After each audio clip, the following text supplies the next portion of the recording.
Hello, hello. We got not a shmup, but kind of a shmup. We got something in the shooting category. We're playing Contra Hardcore today. Konami was doing they were doing like a flagship game on Genesis or Mega Drive, and then a flagship game on Super Nintendo. So everybody knows like a Contra 4. On Mega Drive here we get Hardcore. On Castlevania side, you get like Super Castlevania 4. Here we get Castlevania Bloodlines. I'm a big fan of Genesis Mega Drive. Just general, like the sound font, super unique. Something with the colors, something about how things pop. The general games I prefer in these would be like, I think I like Hardcore more than the Super Nintendo one. And I think I like Bloodlines more than Super Castlevania 4. Those are both banger ones. And now we can appreciate both of them. So we're doing Contra today. I haven't cleared too many Contras. I speedran Arcade Contra 1. Which that is a 4-minute game in the speedrun. That shit is so fast. You don't have to do any of the stuff you do in the NES version. But I've always looked at Contra as like the game you have to have on that console type of thing. So it's like if you're gonna have NES games, like by default, you gotta stick Contra in there. Yeah, we're gonna do every route with just one character. There's also a secret route and an alt ending on one of them. So like when I first got into, I grew up before, like after shit like NES. But still getting into them, I'm like, you gotta have NES Contra. We gotta learn that at some point. This was before I realized you could route games. It's doing Konami code and still losing. So that one's always like the go-to NES one. But as I've been going through those, I'm like, hey, there's this game called Gunstar Heroes. Now, if you know Gunstar Heroes, fucking unbelievable god game on Treasure. And that's one I want to learn too, but that game is really long. Those two games I got incepted into the run and gun stuff from then on. And Gunstar Heroes is fucking awesome, but I would always like, whenever you're new to retro stuff, you set up your emulator, you get the giant ass list of games that's just from A to Z. You see the Contra in here, and you're like, oh, I gotta see Contra Hardcore. It's not like Contra 4 or Super Contra or whatever. You toss this on, and what happened to me is you basically just lose all of your lives in the first like 10 seconds. Like, you die unbelievably fast in this first stage. It's this one right here that we're seeing in the demo. Demo goes on for quite a long time. But you basically run for 2 seconds and then fucking die. I had the same thing happen with like the Super Nintendo one. So like, I was under the impression that this was like enthusiast hardcore game. Now, I wanted to do Gunstar Heroes, but that game is hard and really long. I want to just, in between shmup stuff, I wanted to put in like a smaller one. So I looked at this game here. I saw it run by Pete Hahn in this game, which is like 25 minutes or something. And it's really not bad. It turns out there's two things here. So I thought that this was an uber hardcore game because if the first 10 seconds were going to murder you, then the rest of the game, well, I think the first 10 seconds of this game are harder than most of the game. And you're going to notice something if you've only seen one version of this game before. Look up top, or not above me, but look at the game. You see under our shot, we have 3 hits of shield. So a lot of companies were doing this shit where they thought all the Japanese players knew what they were doing, but for international audiences, they thought everybody was trash, so they nerfed their games. So often case with a bunch of games, the international version's easier. So like we were just playing Maho the other day, and like Maho Daisakusen, the Japanese version, the first Rising game, has like Raiden bullets. And then you swap over to Sorcerer Striker. Yo, what up, Sensei? You swap over to Sorcerer Striker, and it's like bullets are way slower, rank is way nicer. It's way toned down for the international audience. But notice something. Look down there. You see that Konami? You see that Konami copyright? Konami did everything the exact opposite. Konami, I don't exactly know why. I'd have to look into why. But basically, Konami supercharged all of their games to be super fucking hard for the international. So the Japanese versions of their games are so much easier. Like, if you've played the Konami beat-em-ups, like Simpsons, things like that, even just like what's their Sunset Riders sequel, Mystic Warriors? Like, spiritual successor. They basically supercharged all the HP and everything. So everything is like double HP or it's just completely ridiculous. You got like Thundercross 1 was their like baby version of Gradius, and then they brought it over and basically cut out all of your power-ups. And we're just like, have fun. Have fun, we took away all your options. So Konami keeps supercharging their game's difficulty for the NA release.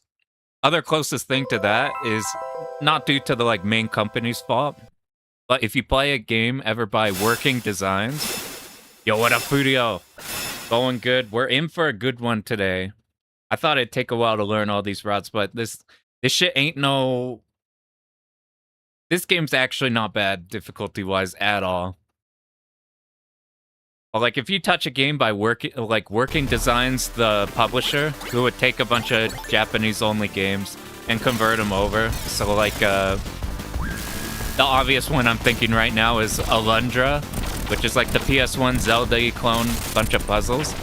What they would do in that, what Working Designs would do, would be, like, make the game unbelievably hard for no reason. You play Alundra, and the starting slime enemies you hit take like 100 years to kill. One of the first bosses in the game, in the first Dream World, takes like 50 hits or something. It's crazy. So Konami was doing that shit. You want to see this, but only the easiest route, Big Magnum. I thought about, all of the routes are blending together in my head. I don't actually know which one I find easier or harder, but Big Magnum is my favorite route. I think that's the first one we have on here. The Chase Surrender. Some of them are harder than others. But here's what we're doing today, though. So if you noticed in this demo, we have a 3-hit shield. So in the Japanese version, every life, you have 3 hits you can take. You take the 3rd hit, you die, and whatever weapon you have equipped goes away. It works in the Thunder Force format. So you don't want to die with your weapon that you care about. But when they brought it over to the international, what they did is they just completely got rid of the life bar. I don't know if there's any other changes, to be honest, but they got completely rid of that life bar. You see under shot 1, that shit is gone. So it's a one-hit game.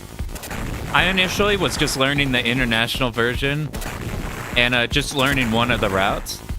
But all the routes in this game are so fucking good, and this is easily my favorite Contra game I've had my hands on so far. And like, every route is good. I wanted to do all of them. In fact, the things that differentiate the routes are way more interesting than the actual shared stages you get. Thinking about the jungle stage. So, I was gonna do that, but if we do that and have to do a bunch of these routes, this might take forever, because one mistake you pop, you lose the weapon you care about, and then all your setups are broken. So I'm like, do we really want to play the nerfed version of the game? Do we really want to play the easy mode version with the HP bar? And then I'm like, fuck it, this is the fucking Japanese version, man. This is the original version before they tuned it for worse, in my opinion. But if we do that, the conundrum is we don't get dialogue. There's a lot of dialogue in here, it's fun. We see the different routes and the characters end up in different places. It's pretty cool. So we either have a really hard game, or we lose all of the dialogue because we can't speak Japanese and we don't have our shield to make things be more fun. I find it more fun playing with the shield. Luckily, jungle stage with the auto-scrolling boss. Yeah, if they cut that boss in half, it'd be cool. The parts where you're interacting with it are fun. Yeah, the jungle stage, I'm more I more so don't like the middle bosses on the jungle stage. But we can speed through it. We got strats and shit. So, luckily, there's a ROM hack of this where it takes the international version with the English dialogue and puts back in the removed health bar from the original version. So that's the one we're gonna do. Is it like the hardest way you could be playing? Absolutely not. The rest of them you have to play as a no-miss, basically. Is it the original version of the game? Basically. That's the only change I'm aware of so far. So we're going through with the shield. Yeah, we got the best of both. We don't have the frustration of just getting tagged once, you lose your main weapon and all your setups are fucked. And it's like, it's the original way to play. Like, usually I go like, we could play Sorcerer Striker, but it feels weird not... Or like R-Type, not playing the Japanese version where it's missing enemies from behind. It's like, am I just doing the easy version because it's easy and that's not even what they intended? But in this case, it's more fun, and it'll be more fun on stream. You like to play the original intended balancing. Yeah. And then it's like there's no difficulty settings. So luckily, the difficulty setting is you toss in just like US version or whatever. I assume in Europe it's also like that. If you haven't seen like in Europe or something, because I don't know whatever censorship laws or whatever was going on over there, but the whole Contra series is called like Probotector. Everybody's replaced with robots. There's actually a robot in this game. And in fact, dude, fucking Genesis visual stuff. Something like this game is way more Gunstar Heroes coded than like the other Contra games, which for me is a bonus. People call this a boss rush game. It's pretty much a boss rush game. This game also has 4 characters. 4 characters, they each have a unique tool set. I am not too familiar with these two we see on screen here. They kind of play like as you would expect, but with like a bit differences. Like their own unique, like what you would expect from Contra, but like twists on there. And then we got the robot. Let's just put it in. I'll show you what it looks like. Here, we got the robot and the wolf. So what I've learned is that the robot is completely broken and the wolf is super completely fucking broken. We're not going to play the wolf, but the wolf is like the speedrun tech because you only pick up 2 certain power-ups. And then like if you played Contra, Super Contra, Contra 4, I forget what it's like actually really called. But you play Super Nintendo Contra, and you have like a laser and a rocket or whatever your tool set is as your 2 weapons. And then you constantly weapon switch, and you're getting both of them out at once. And it does a lot of speed killing tech. You do that with Wolf in this game, and he has a slow shooting charged power hit and another move. And if you're rotating with that, all the speedrunners are using this dude and just fucking one-shotting all the bosses in the game. It's crazy.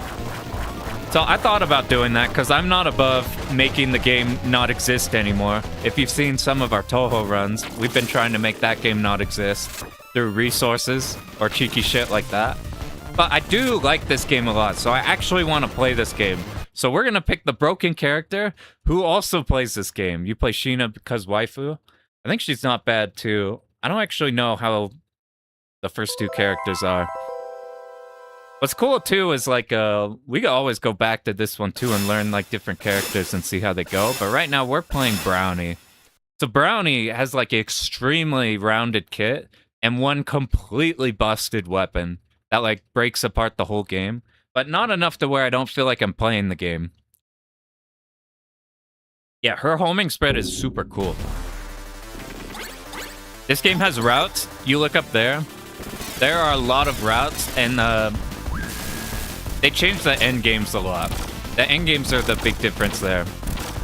But even if the way the routes work is, see, let's say we have Chase Surrender and Laboratory Surrender. Since they both end on surrender, does that mean that the final boss gauntlet of like those routes are the same because they both come off surrender? No, they are completely different. Super, super different. Every route is super different. A lot of the bosses too pick from like a random set of patterns. This guy in particular. This guy here has a lot of shit he could do. This is probably gonna be one of the harder routes just because of that. But it's fine. They'll be pretty good. Oh, man. Do we have anything else, or should we hop right into these? Basically, this game's super Gunstar Heroes coded. We're going to do that eventually. I was looking at Alien Soldier 2. Alien Soldier's like an uber labbing game, though.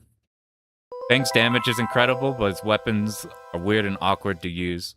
Yeah, he's not like pick him, he's the best character. It's like if you see the speedrun tech and are trying to specifically do that, then you like blow through all the bosses.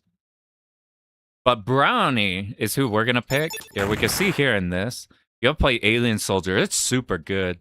I worry about Alien Soldier because if you look up like the real runs of it, it feels like you're exploiting the game. Like there's a lot of bosses you can just straight one shot with the correct setup. But there's also a shit ton of bosses in that game that you can't do that. So that's what turned that from being like do you just even play the game into okay, there's a lot. And the speed kill stuff feels good, and you do fight stuff normal, so it's got a good balance. Anyway, no difficulties here. My last stream, I had popping sounds whenever I look over here and do popping. I'm gonna try my best not to have any of those on here now. We're gonna hop in here, so... There's our characters. We're playing Brownie. Brownie is so good. This character's like busted if you're playing traditionally. I'm gonna try my best to not accidentally skip through dialogue. Like, look at all this. This game has like an incredible vibe, and it seems like they're having fun the entire game. So whole city's being fucked up. Giant unmanned robot. Let's go fix them. And now, immediately on start, is I feel like the hardest part of the game. You come in here, and I feel like you just get annihilated. Because you got dudes from behind, you got the dudes from here. If you're playing the international version, because I didn't know better. I didn't know this shit had a shield on the original version. You just get tagged by something, so like right there, that was a hit. That would have been it. If you notice something with Brownie, we are really small. There's not... And that really matters. You dodge a lot of shit as Brownie. They are super fucking good. They have so... Everything about this character is unbelievably good. So we have... Everybody has a big-ass jump like this. Brownie has a double jump. There's also bombs. They're less easy to hit than the other games. You have to scroll to them. And they don't give you iframes. This shot is... Yeah, half your attempts didn't make it past first 30 seconds. That's what happened to me. So I, like, would turn the ROM on, because I'm like, I hear this game's good. Like, one of the best Genesis games. You turn it on, you die to those first Zako enemies, and you just fucking explode, and they're like, oh, I guess that's Contra Hardcore. It turns out this game is not bad, and if you route this game, it's... I want to say this game's arguably easy. We are playing Brownie, though. If you play, like, the other characters, it doesn't seem like you could do as good stuff. So Brownie has this shot, which is, you would think the multi-angles would be a problem, but you can reset it by stop shooting and start shooting to hit the angle you want. It does a lot of damage. Here's that unmanned robot fucking in the background. And then he comes in up here, he, like, sees you across the city. By the way, this is a really bad game for epilepsy-wise. There's a lot of big bosses flashing. So the arcade Contras have multiple angles you can hit, unlike the NES one, which you would think would be a problem, but it shoots so fast and smoothly on this one, and you have tight control over it, that it actually works in your favor. It helps out a lot in this. You can also tap. It's easier on here. You tap A and C at the same time. Look at your shot up there. You can lock yourself in place or not. So like here I'm running. I just tap the C while moving, and it locks me in place. That's super useful a lot, and it's easy on arcade stick versus playing Genesis controller or whatever. So real quick while we have a break on the weapons. So this is used a lot. B-shot. This is probably the worst weapon. There's like one spot we'll use it in. It just doesn't do too much damage, and if you want to hit stuff behind you, you can do this shit, but a lot of the places where we want to do this, we might hit a wall and start climbing on the wall. See, this is the broken shot. We'll talk about that. This is oddly good. It does no damage, but the places where it does enough damage is it carries us. And then we have bombs. We get like 3 or some amount. Most of the game's static, but any fight with RNG, yeah, you have to memorize like every route. You can't just do your one state for the one attack. Anyway, this is the completely broken ass shot. This looks like a terrible shot because it's not going to stay on the enemy for that long, but it tags them a ton of times, and if you spam it, it does a shit ton. So you either sit on them, you can do it while moving and it'll hit them too. If it sits on a big enemy, it does a bunch, you can reset it. This is like unbelievably broken shot. So we're doing a no miss of the game. We're trying not to die. And if we die, we lose our current shot, which would be this one, because we use this one for the majority of the game. But like, since we're going for no death, we're gonna have this access to this the whole game, and you're gonna see how freaking broken it is. And Brownie being small is a big deal. You dodge under a lot of stuff. What model of stick do you like to use on your arcade cab? I like Sanwa LS32. Or not Sanwa, fucking Seimitsu LS32. That's like the shmup stick. It's basically slightly heavier than Sanwa, shorter shaft so you can reach the directions easier. A lot of shmuppers like that stick. A lot of shmuppers like Seimitsu variations. But Sanwa, your default like Sanwa stick is also super good. So we already killed the big ass robot in the background, but now we got this thing. I like how easily we took out that big robot when it just shredded like this entire city. The city purple and red in the back is so good. Anyway, here's how this shot goes. You're gonna see, and look, we're so tiny. We're so tiny that we just get over that. I'm gonna swap here so I don't move. So you can spam it, you can hold it like this to get as many hits as you want, and it's fucking dead.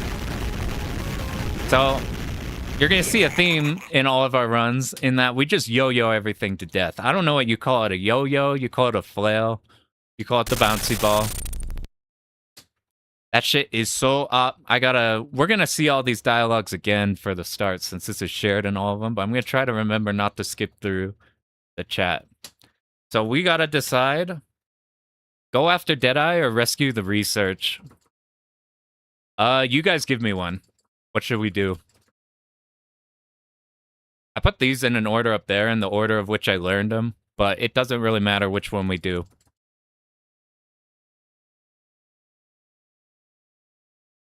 We're gonna do chase? Alright.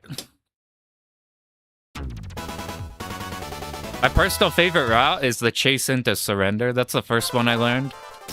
Alright, this here. Look, we got the blimp in the background. Go after Deadeye. Yeah, we got... Seems like the move. If we're up here, they can go in front or behind you. But if you're right here, they'll always be behind. I love the fucking background detail in this shit is so good. Like, look at the blimp. Like, it takes down a building. This guy, if you don't shoot him in time, he might hit you. You just, like, jump up after. We have a double jump, so it's good. The sound kicks in for this thing. It, like, skates along. If we sit up here, we could do this. And look, when we're far away, it just sits on him the whole time. We didn't even get to see his other pattern. He just fucking exploded.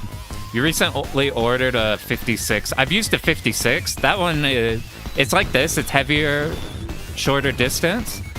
But a long shaft like a normal Sanwa stick.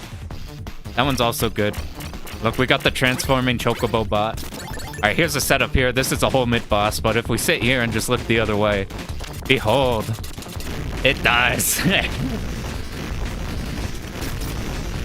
But that's not it yet. You see Deadeye Joe flown out. Now we got this, like, Chrono Trigger-ass background. I'm actually really bad at skipping this guy's pattern. We're gonna see him a couple times, so if I manage to skip him... Okay, next time I'll show you what he actually does. Do you play any games apart from shmups? I do play some run and guns. I'm just kidding. I really like RPGs and fighting games. I play a lot of... I used to compete shit tons in Tekken. But arcade games in general, I enjoy a lot. Alright, he was a decoy this whole time. And they got... Here's the theme of this game. They have... the baddies are all looking for the alien cell, which is gonna be a problem. Does that connect to something in the Super Contra 4 or whatever? Probably. I need to go play that one eventually after this one. Damn! Dude, seeing swear words... Seeing swear words at this time was kind of wild. Yeah, Deadeye Joe's gone. There are more routes where we'll see more of him. This is one of the shared routes. So you go from like the first stage is shared between everybody. This one here is shared between everybody. We got a jungle, and then it completely diverges into whatever the ending route is. We got this guy. He looks like out of every 90s cyberpunk thing ever. Going for the joke ending. Yeah, we'll do that one last. We'll grab everything. We won't do another run for the bad ending. There's a bad ending at the very end that lasts like 2 seconds. I'll just pull up the state for that. And we see Tekken games against other players in YouTube. I'll probably stream it soon because I got a tournament I might go to. What was the... Did a stream sometime. The last not Toho stream, we're looking at some of my tournament matches. I think it was the King of Dragons one somewhere at the end.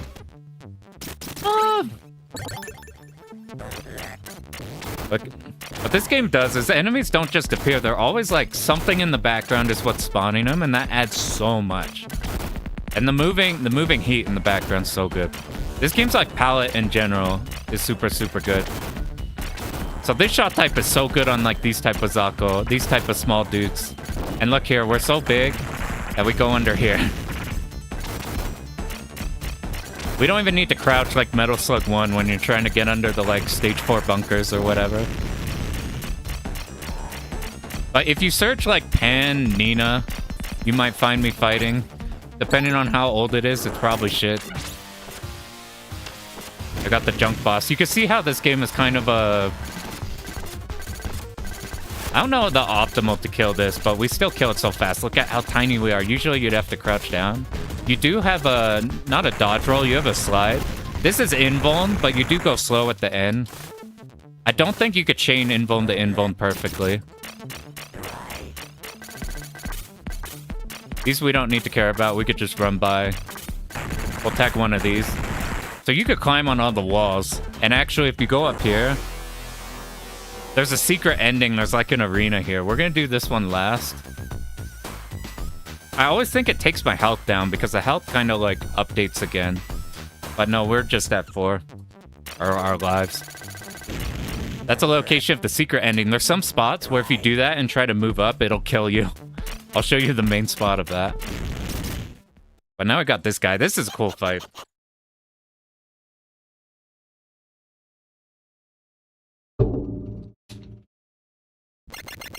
Every character in this is good. This reminds me of the Dice Castle in Gunstar Heroes. Somehow, even with like... what I found so interesting is how much I enjoy this like 16-bit era pixel art. Like, I see Parallax and I get extremely stoked. Even though, like, we've seen that shit. Like, it's a given in, like, every game now. But somehow it just feels good in these old ones when they have stuff like that. This here, we use this one instead of the yo-yo because it destroys these shots. So that guy's free. Next one, we're just gonna bomb. Bomb does a shit ton of damage. This one, he's not bad, but I couldn't be bothered to remember how to do him. So we bomb. We don't have too many planned bombs. Anyway, that was the prelude. That was the door boss. Now here's the real boss. Here's another Gunstar Heroes geometry boss. This is gonna form in a bunch of ways. First we got T-blocks. You can see, since we could reset our yo-yo, we're pretty much always doing damage, or it could do some and come back and do a bunch. It's so versatile. We're just chasing along, and the big thing too, you can look backwards and keep holding it, and your yo-yo will keep hitting. That's a big deal. I think we got one more form. We got a helicopter. So this moves statically, so it's always going to end off here. Just jump over and we're fine. We just gotta not be under it. If we don't kill it by this point one more time, and it should be down soon. You can see how powerful this shit is. Even like rapid firing it. You'd think it would be worse because you're not getting all those hits like tick, tick, tick, tick, tick, tick, tick. But it does a lot. There's sometimes where we want to do that and sometimes where we don't. Since it feels cool and it doesn't kill them too fast. Like if it one-shot bosses, it would feel less good. But since it's only extremely good, it feels good. Alright, here's the jungle stage. This is the longest stage in the game. I'm not super big on jungle stages. The boss is kind of cool looking here. There's some cool stuff in here, but... Anyway, is this... Do you guys know? Is this one of the playable characters in the last game? Or is he just one of the commanders?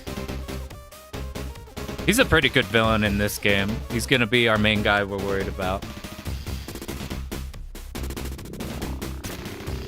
Now, we gotta do a jungle. You can see how good this... Because we're not restricted to the angles, and because it shoots so fast, we don't have the issue of the arcade Contra games where this shot is usually a detriment. It shows up in Shattered Soldier. I'll have to do that. I saw it. Ooh, we want this shot. Oh, I don't want to be taking hits. I saw like Macabre playing Shattered Soldier. I've never tried it myself. PS2 I'm like woefully unfamiliar with outside of like the specific games I grew up with on it. For a while with like retro game-wise, I was just interested in like the pixel stuff. What up, Fizzle? Alright, this thing, as soon as we get hit it could potentially just shoot a fuck you laser right away. So it's not, it's doing an arm. After the arm pattern, it will. It'll like glow this time, so it's an easier telegraph. And they'll go back to the arm thing. By now it's gone. We'll actually use the homing here because these angles are kind of weird and we got stuff from above and behind. Whenever we need to hit things on both angles, this is really good. It's like the damage on this is really bad, but you shoot it fast enough. I've never seen him drop to the left. And we just don't have to think. Now, despite the fact that we have a health bar, this dinosaur can one-shot us. If you've ever just been shooting the shot and you jump over, you could get one shot by the dinosaur. If you shoot him in the nose, you breeze out, and this will kill you regardless of your health bar. Which is pretty funny. I don't mind stuff like that, because it's a once you know it, you know it. I don't like this boss too much. He kind of scares me. He's pretty cool, though. Even though we have the damage, I think they gotta be flashing for it to be doing anything. Oh, I thought he was doing the above attack. This is one where he varies a lot depending on the random attack he rolls. We're just gonna play it cool because we already took a damage. I'm so dumb. Alright, we just gotta not be bad for the boss, which shouldn't be a problem. Now though, we killed it, but we got a second one. See, with Shorty, with that attack we got hit by, you just stay down. But for some reason, I thought he was doing the fire attack. Luckily, this one, if we don't miss a dash, we're good. Actually, yeah, jump over him. We died. We died. All right, this is... I'll have that not be a problem in the future. I'll just not be hit by the very first enemy of jungle stage. I usually roll, but I wanted to be safer by doing that. We'll get back there real quick, though. I wanted to be safer by double jumping over. It turns out that's not safer.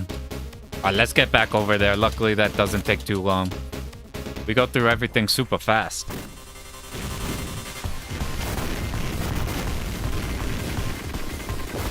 Something about the health bar. You get it refilled. You get it refilled after each stages. But a lot of the boss gauntlets, you pretty much just have that, give that back. Ooh, let's see how this goes without that shot. We'll, like, pick it up on the next stage or whatever. Oh, that actually does a lot on him. Actually killed it faster than the upgraded this shot. Yeah, we'll just not do dumb shit on that boss. We'll pay more attention on him. I saw somebody prefer to use this one. A boon of this one is you don't have to stop to shoot too much. Like, you can... Like, look at how we run. You can move pretty freely while shooting this. Which is something that helps out on, like, if we're doing, like, the chase surrender route. Helps out on a boss there. I'm not sure how the damage does if we do this. I wonder which one's better. It's probably the D-shot. I saw somebody prefer to use it on this boss since it always hits. He like wiggles around and your main shot will just always hit him for the most part. But sometimes whiffs. I guess some people prefer doing this.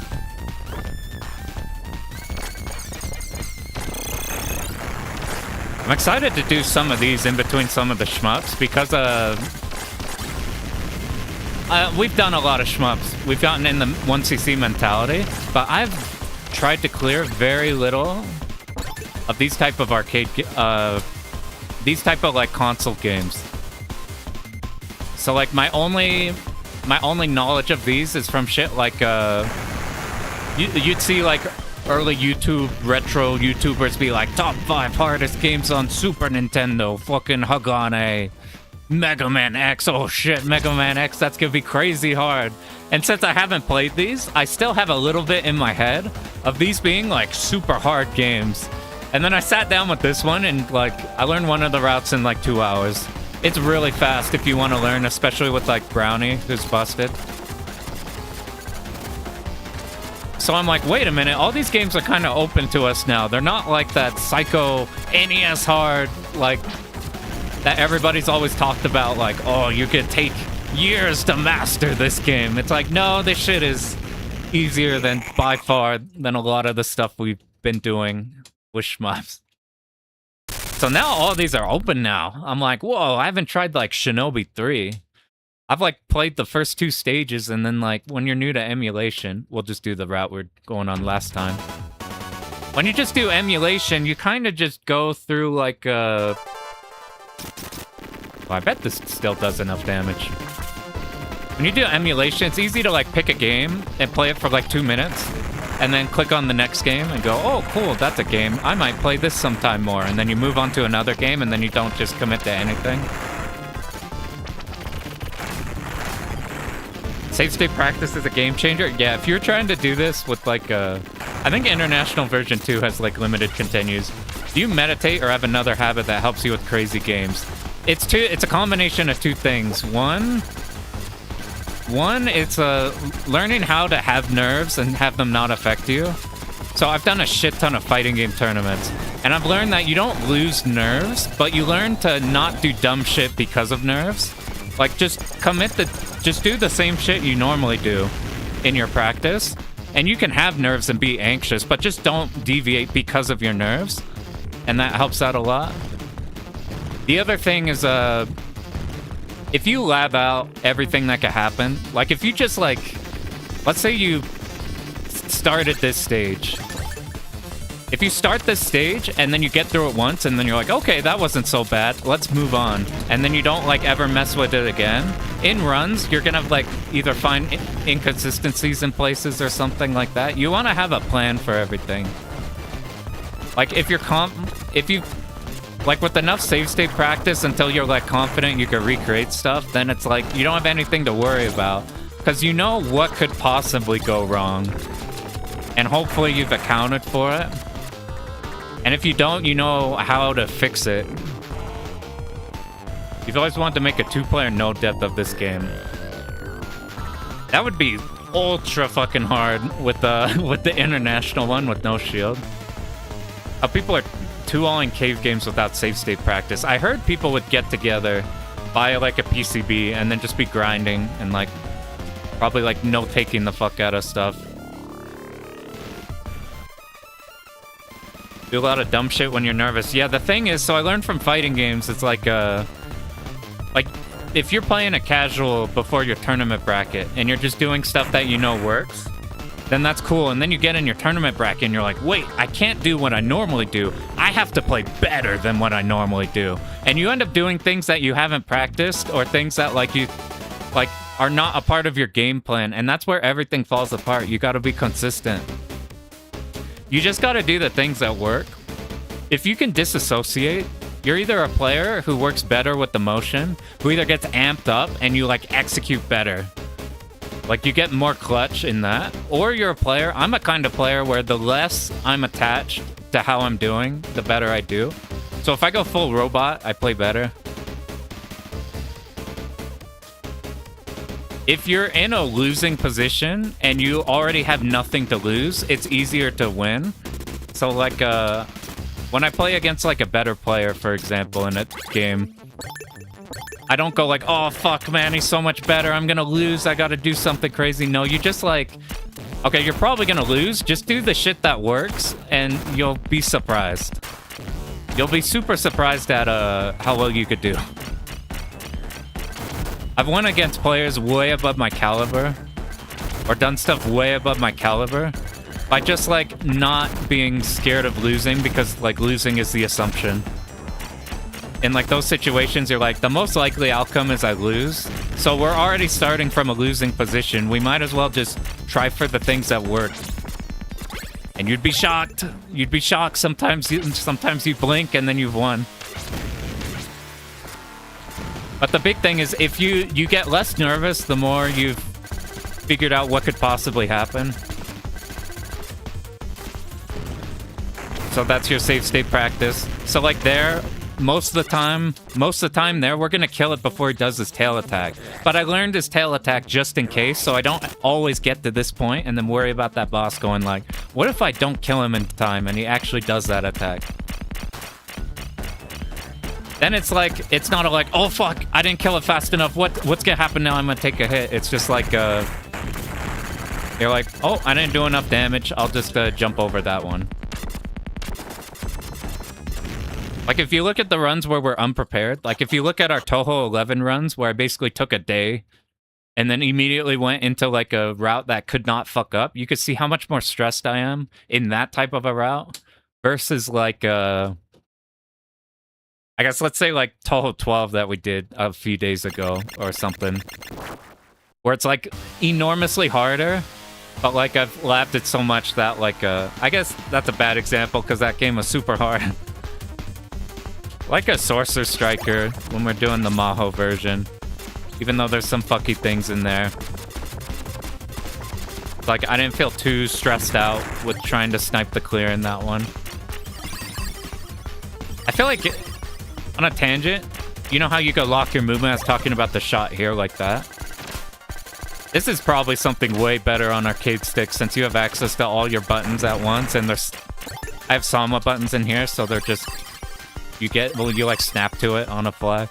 It makes it so easy to switch between those two. We're just bombing you guys. What caffeine? Get bad nerves, make a mistake and snap me out of them. If you can snap out of them, that's good. Because like a lot of people get nerves, they make a mistake, and then they go, oh no, I'm making mistakes, and then they make more. If you like make a mistake and then you lock back in and you wake up, then that's like extremely good. That's true, Robo Dude. Yeah, even if you don't consider like thematically them being stronger because it's a robot, this character is fucking broken. This yo-yo is so unbelievably good. I feel like it's not a yo-yo. What is this? This is more of a flail, right? But this shit, it's super fun to use and it's completely good. I think Wolf can still cheese this game better. Like, if you look at, like, a speedruns.com run of this game with Wolf, it's literally just, you only pick up 2 weapons, you constantly weapon switch, and you just delete the bosses instantly. It's crazy. You're basically getting, like, Mega Man X full charge shots every time you hit the weapon switch button. And you're like, da-da-da-da-da-da. It's like, if you play them, like, not normal... I feel like they had to account for that. They're doing that. I don't know when this released compared to the Super Nintendo version. Canonically, this happens after that. I don't know my Contra very well. Colonel Bahamut. Bahamut's a good name. I also call him Count Colonel, which we'll find out in one of the runs. I'll actually not do dumb shit on the jungle stage. Came out a couple years later. Atcha. You got the feeling it was that since they're like, say the Alien Wars, like you would know what it is. Is this a Genesis game? Yeah.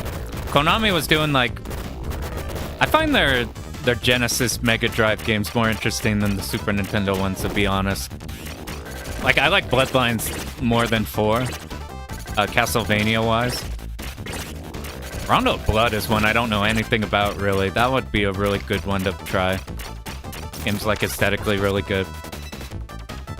The only thing we have to worry about I used to put a bomb on this boss because I didn't get a good feeling for when he'd do his fuck you laser.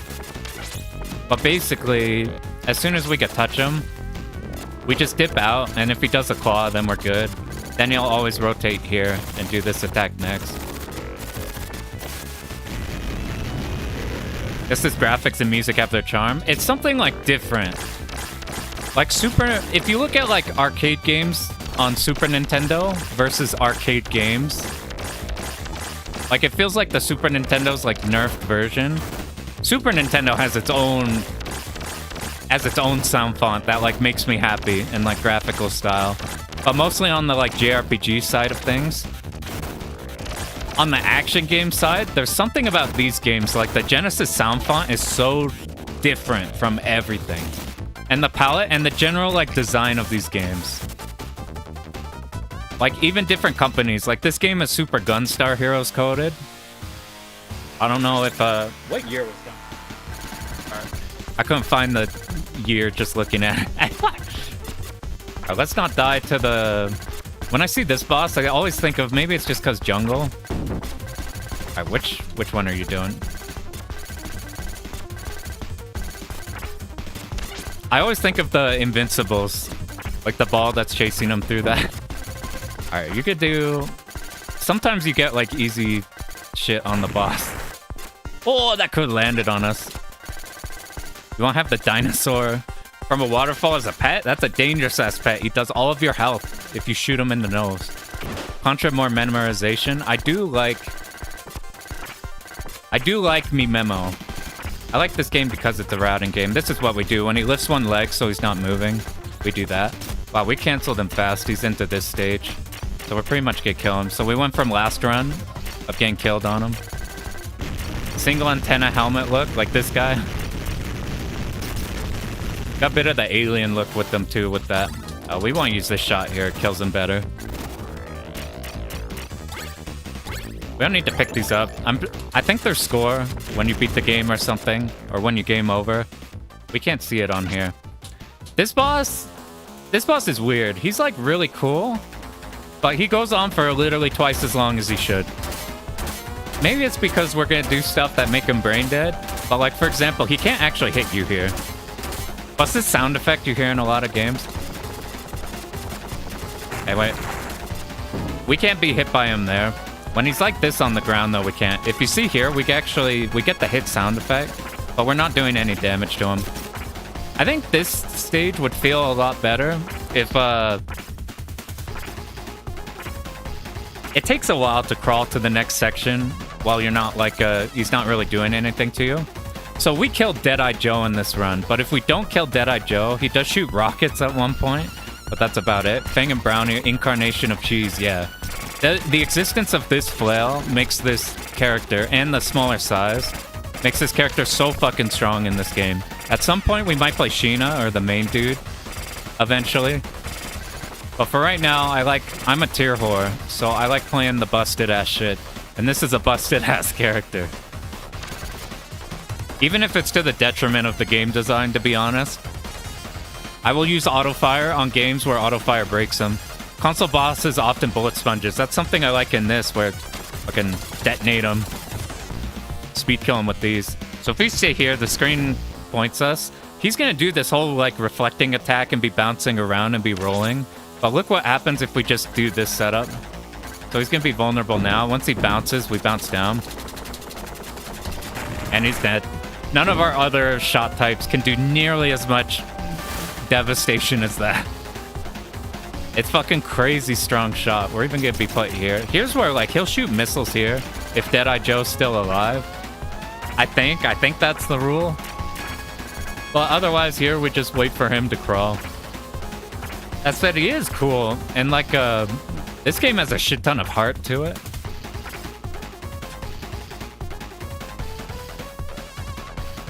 We're just making sure we don't get whacked by the punching bag. So this is one of the few times we're only gonna use the I wasn't looking.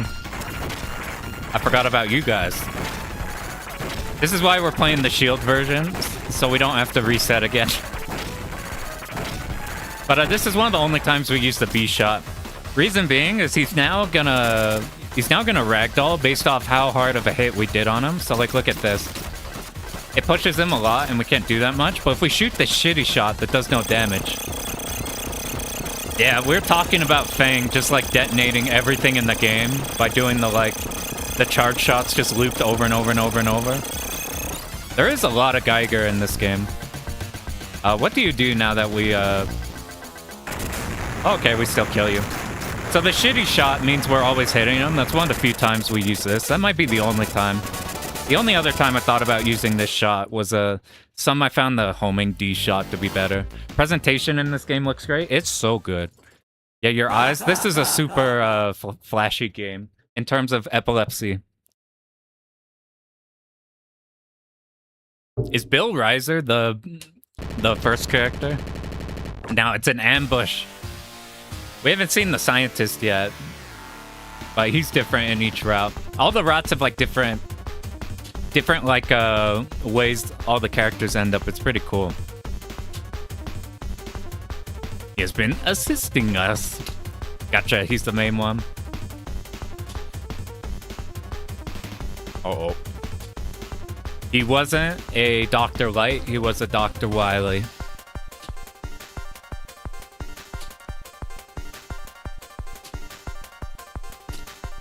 And this is like, this game is so action movie coded, so instead of shooting us here, he had to bait us all into here. And then not kill us. So, I'm gonna have you guys pick the other routes, but for this one I want to do my favorite route. We're gonna surrender.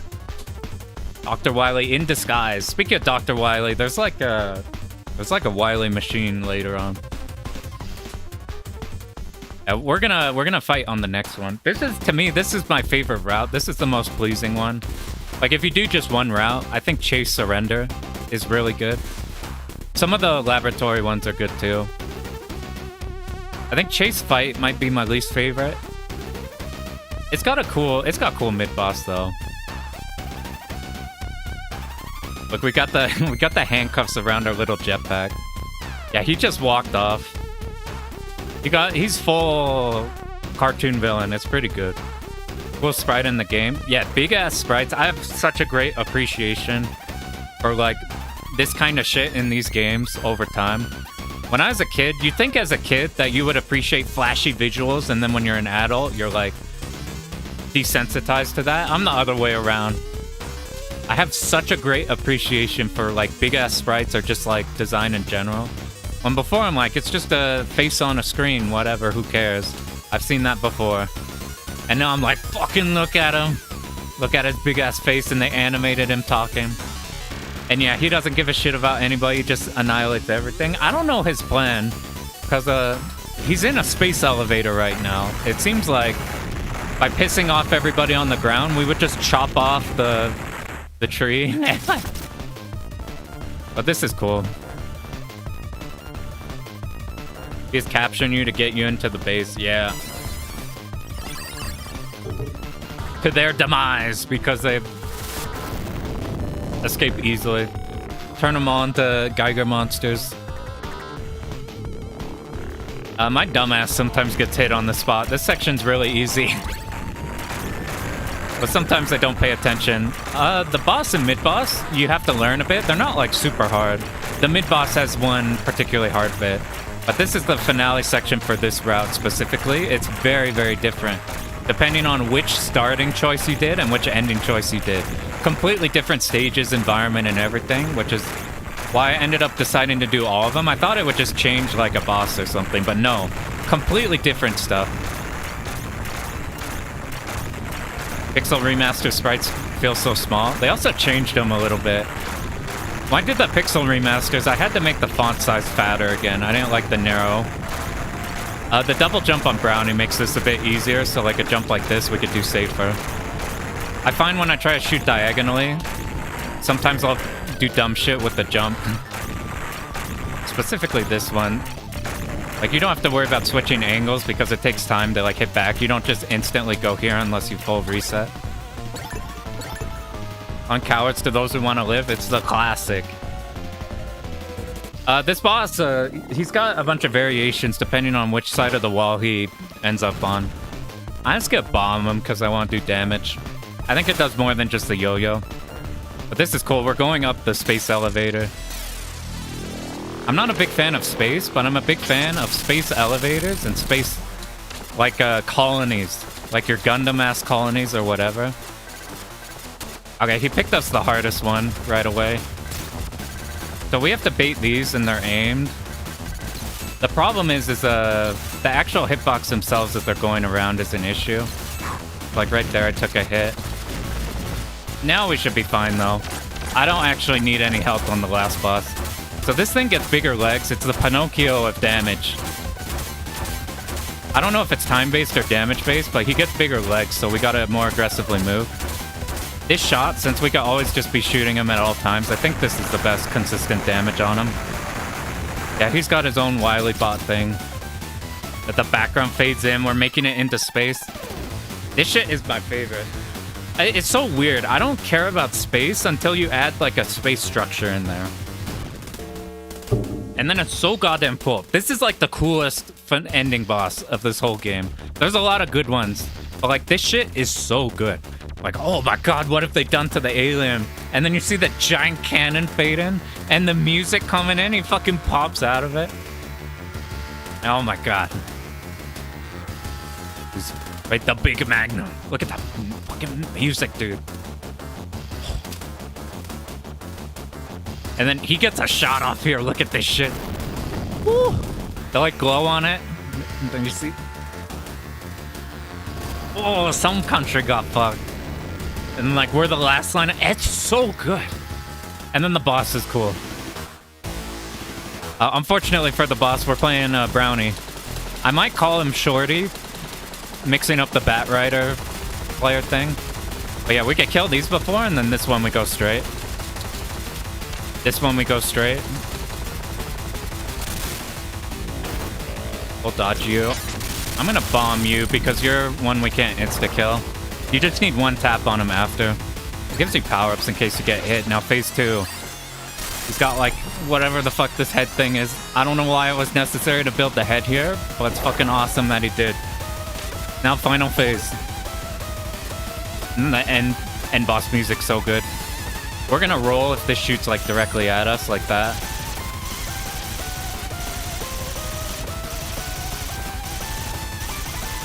And then Yo-Yo's too strong. Woo!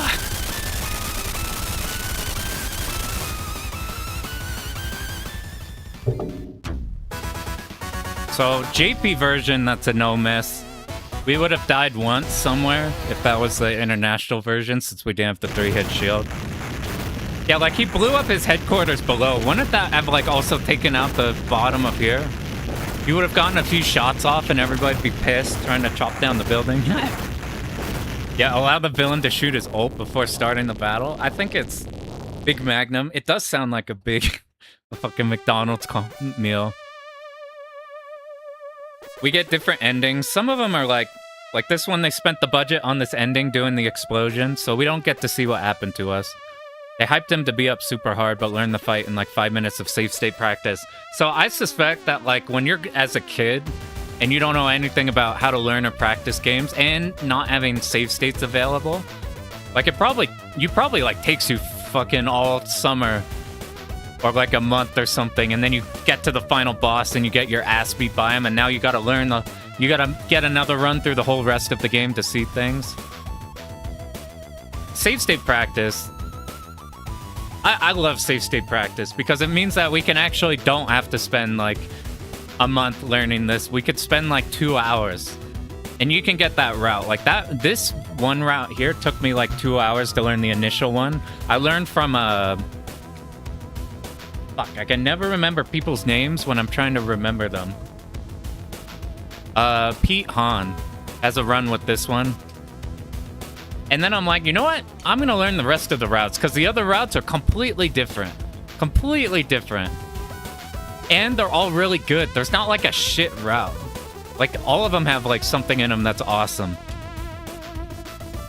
So we did Chase Surrender. From now on, that one I wanted to do because that's my favorite route. The just ending section there is so cool. But I don't care about what order we do these on. So we could just see whatever people want to see. Whichever choice you want to do. Give a Big Magnum with Coke. I'll have the number 3 Big Magnum. Yeah, the elevator's super thin. I don't know anything about architecture. Wouldn't it have to have, like, be arcing up like that or something? I don't know.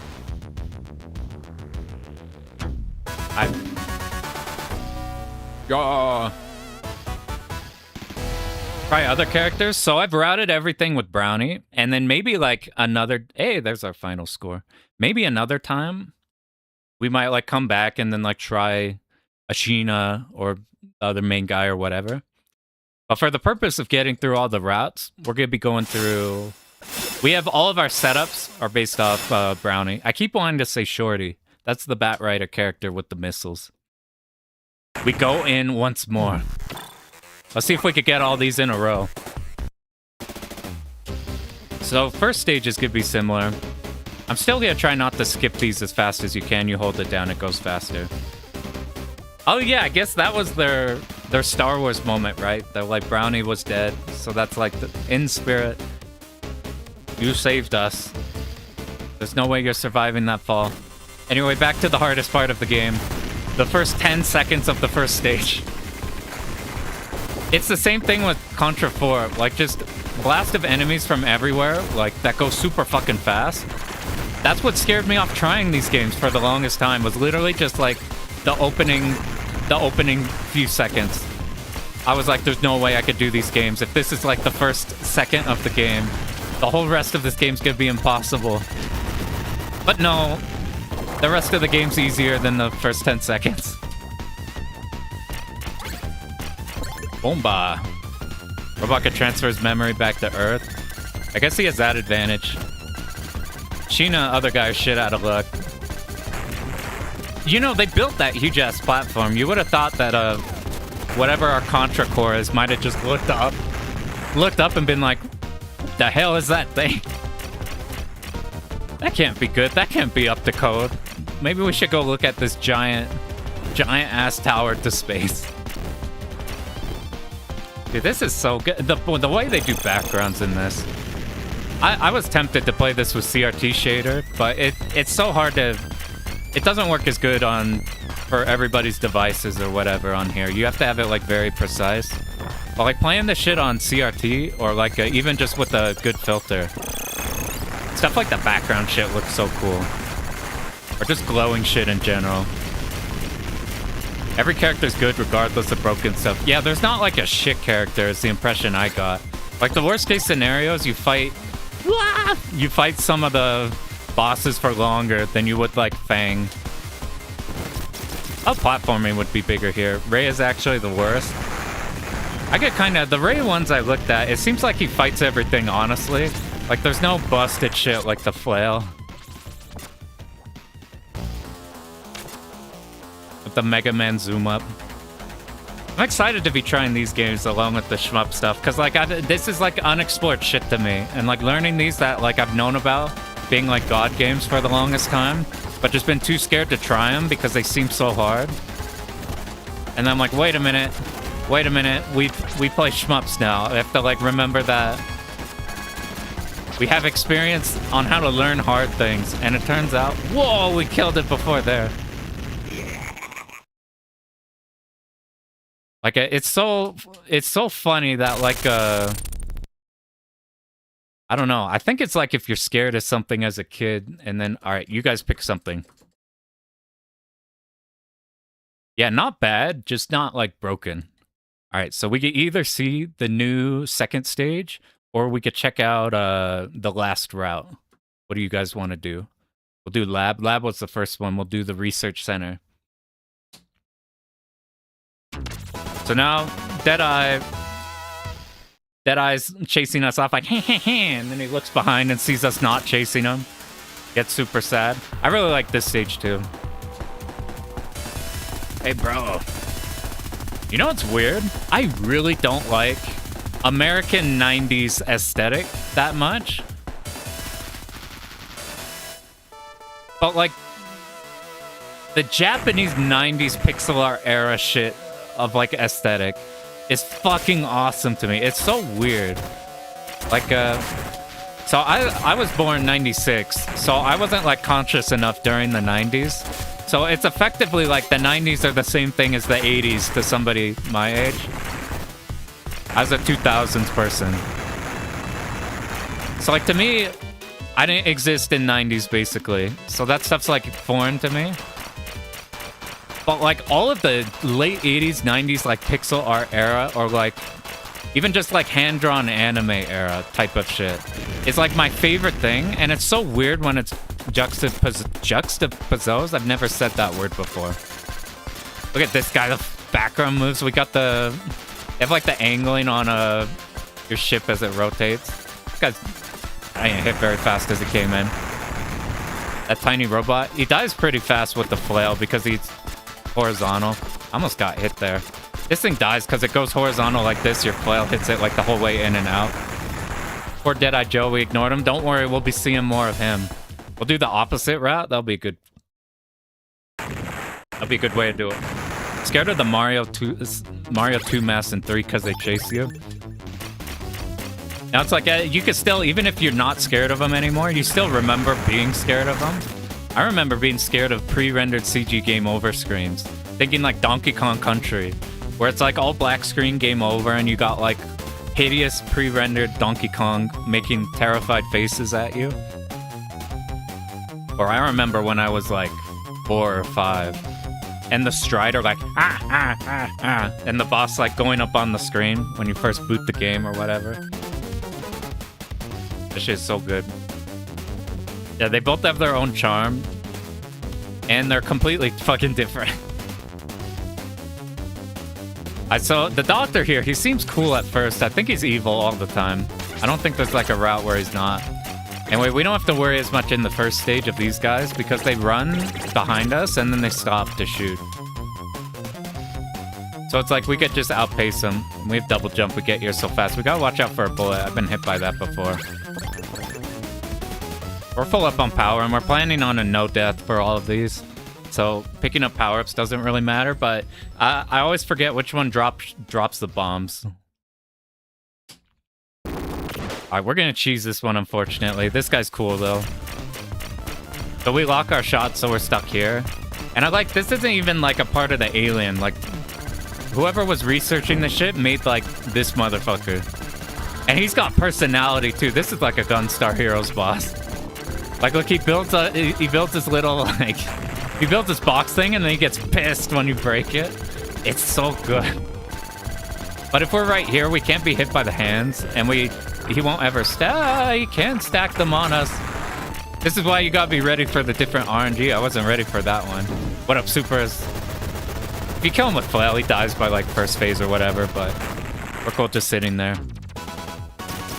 We get our health regen back at the end of the stage anyway. Only thing we're missing is like the Castlevania, the orb that falls down. The robot weaponized one of your favorite toys? Yeah. He's still in your building blocks. You guys remember in like fucking kindergarten, first grade, the like little, not like Lego blocks, fucking just shapes that would like line up with each other well? I don't even know how to explain them. Area Zerem anime the other day. I need to go, so I don't know jack dick about 90s Japanese sci-fi.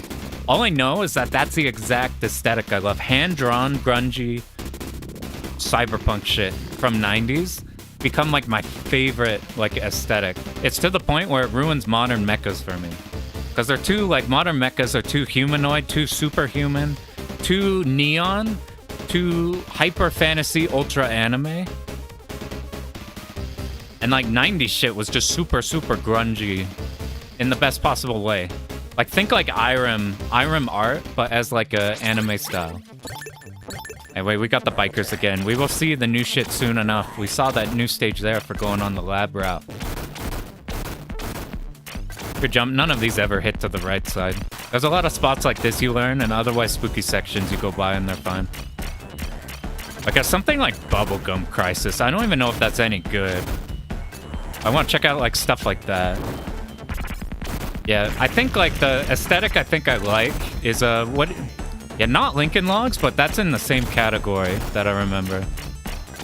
But I'm thinking like, think like original Alien movie, where it's like, it's in the future, but we have like, is that called retro future? Is that what people mean when they say like retro future aesthetic? If it's that, then I like that shit. Like, we still got like CRT-ass like ancient computers in like space setting. I get more annoyed the more neon the sci-fi setting is.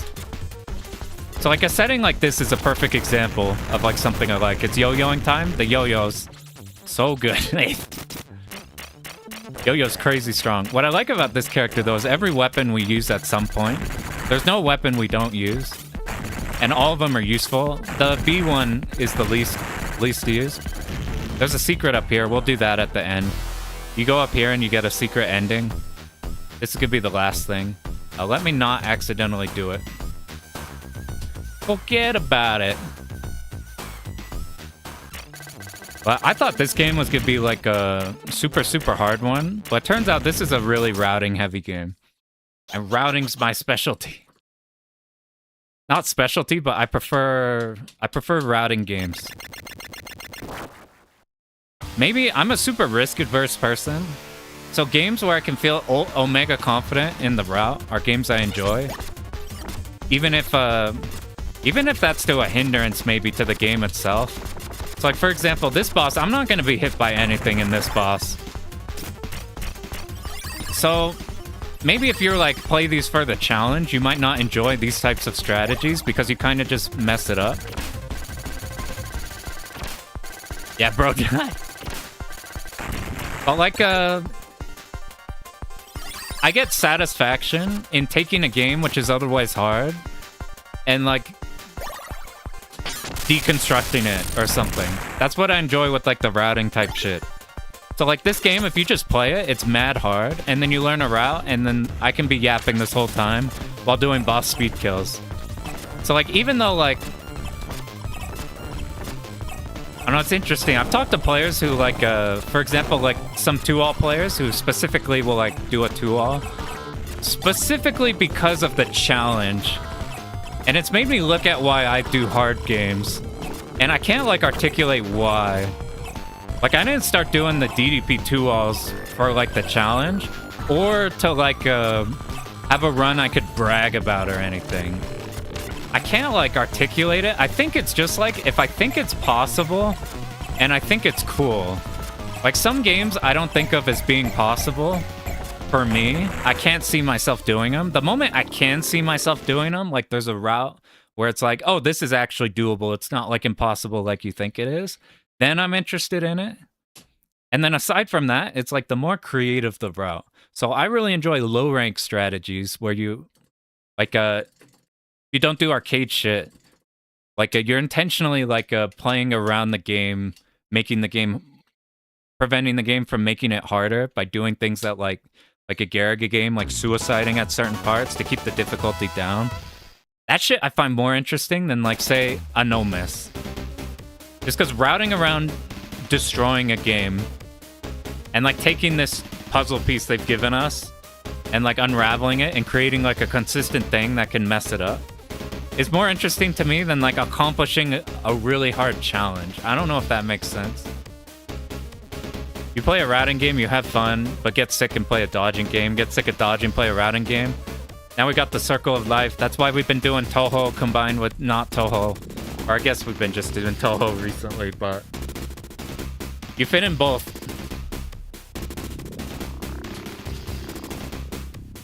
The coup d'etat was stopped. So what's like Shattered Soldier before this? I don't know anything about the timing. Goofiest way to try to kill your enemy with the yo-yo? Alternating Toho and arcade games is the shit. I think it's a good way to do it. They're so different, but they're also both...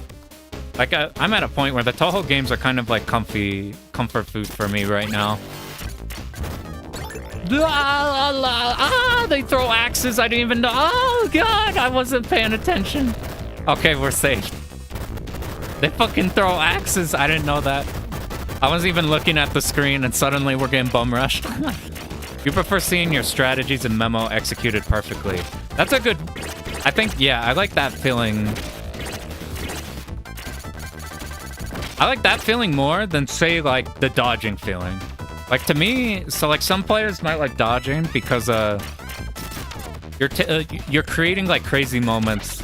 And, like, you're taking, like, a crazy situation and, like, skillfully getting yourself out of it or doing nutty stuff. I don't like being in that situation to begin with. So, if I'm in that situation, then something has gone horribly wrong.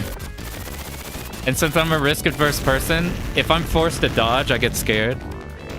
I'm Blanca from Street Fighter clones. A lot of inspirations in this one. I get a dino for no reason. I don't even know why the dino's here. I guess they were experimenting on this island. Okay. This one using like this shot type.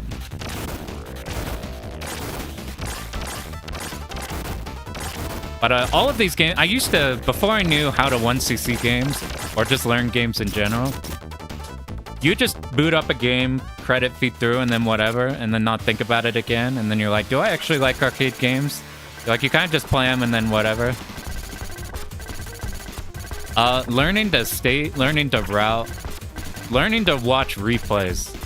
I think replays are my favorite shit. I think you could look at them like homework. Ah, that didn't get the dash. That's okay. This is the only boss that can hit us. The next boss can't actually do any damage to us. Center of the Earth vibes. Wow! Oh my god. Alright, we gotta... I should be paying more attention when we're fighting this thing. This is like the only thing in this stage that can hit us. Woo! Alright, now we gotta... Should we bomb here? What route are we doing? Laboratory flight. I'm gonna... You know what? Yeah, we're gonna bomb here. That's a good time as ever. One more step. Okay, cool. Now we just gotta do the boss without getting hit, which we were gonna do anyway if we were playing the international version. We just gotta make sure to not be hit. Replays are what skyrocket. Yeah, before I started streaming games, I vastly preferred watching shmups, watching replays, and looking for strats than I did actually playing these. Streaming these is what's got these so much more interesting doing runs in. It makes them a lot more fun, because when you're alone, you just get frustrated a lot. Here's Deadeye Joe. Before, it was just something in here, but now Deadeye is taking command. So we get to see him even though we ignored him before. So, oh no, we have one more life. What are you doing? You might get hit by these. No, you're fine. You would think these would be. I think it'd be more interesting if these could hit you. I haven't found my favorite way to tap yet. Like, I think by far my fastest way to tap is just two hands with one finger each. Some people can tap faster with two fingers alternating. Some people could tap faster with three. Some could tap with like 2 and 2. I still do best because I vibrate my hands. So I can tap between doing like da-da-da-da-da-da-da-da with one finger.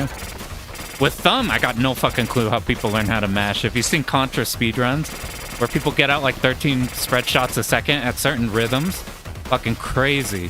When we played like with speedrun Contra arcade, you just use the laser. The laser's broken, and since the laser has like a really slow rate of fire, and you can't just shoot it repeatedly, or else it deletes your initial shot.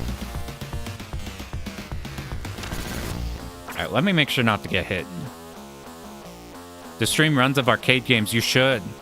Shit's fun. You playing on keyboard? Nah. I got arcade stick here. I can't get a good angle to show my buttons as well.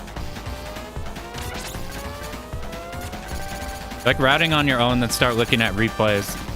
I think that's the best way to do it. I literally just, I start with like replay copying from literally frame 1.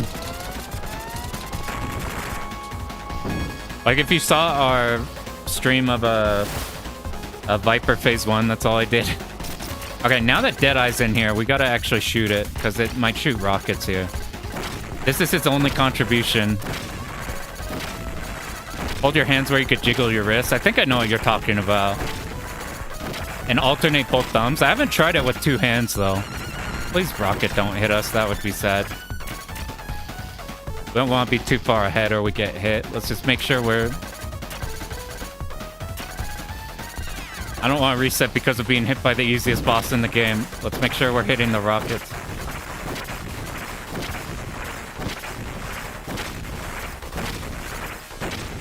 And then the last phase is super easy. We'll get our health back.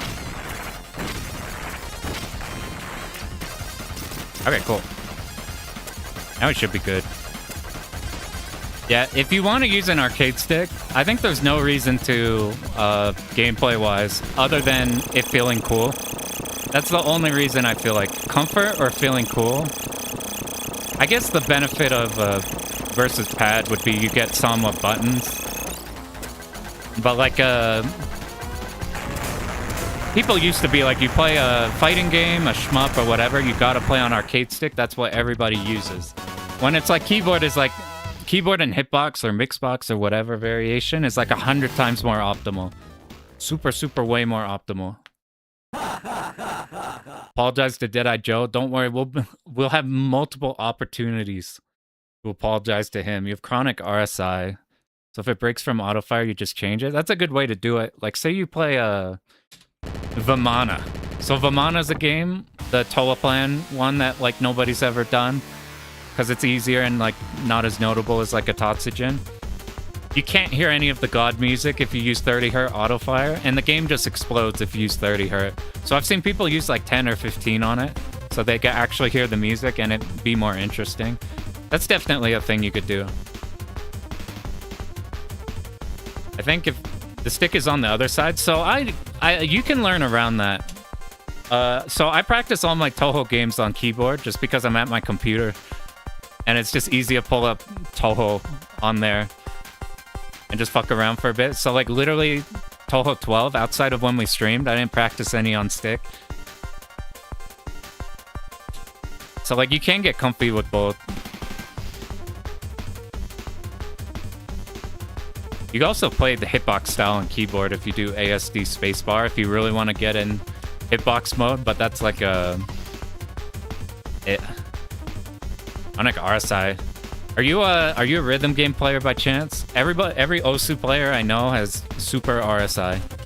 What a bricks. We got a no miss of my favorite route with the big magnum, the big ass space orbital cannon shooting down on the Earth. Now we're gonna do laboratory fight, so we get the complete other side. We're playing Brownie. Brownie's completely busted in this game. Not as busted as Fang. To play Step Mania, that would do it. Get good on sticks so you could once you see a shmup on actual cab. Yeah, you ever run into one and it's super cool. You don't like go there and you're like, well, oh god. Or if you play anything from default cave layout. Like if you don't play cave with the shot, bomb, auto, then it's gonna be weird. Alright, we're gonna fight since this is the other option we haven't done. Fucked up your shit doing Quake duels. I could see you doing that. That shit's probably... That should be intensive. I'd worry about that in fighting games. Just don't play Kazuya. Alright, behold, now we fight down into the pit. And he fucking drops down in a chair. They had this shit planned, dude. So they're combining all of these. I didn't actually notice, but they're combining everything. Since that has so many hitboxes, our yo-yo hits so many times on all of them at once, it explodes. So now, what do we get with these two? This is actually the hardest thing. I was planning on bombing this. It's not hard, but like, relative to... Like, see, it dies there, but I get hit by dumb stuff sometimes. Mouse aiming, that's interesting. You're just like lifting, doing too much, or like, I can see your wrist. Like I get a bit of carpal tunnel in here. I started using a vertical mouse and it literally fixed it like instantly. Vertical mouse is like crazy, crazy strong. Anyway, this guy could drop bombs if you keep him alive. Come on, bomb, bomb, bomb. No bombs, unlucky. I had one time where I got 2 bombs off him. Become a Pokemon fight? Yeah, they're just comboing them. Except we just mess him up. You'd be so lost clearing Galuda. Yeah, if you have like, if you're just using the right hand keyboard, then it's already gonna be so different.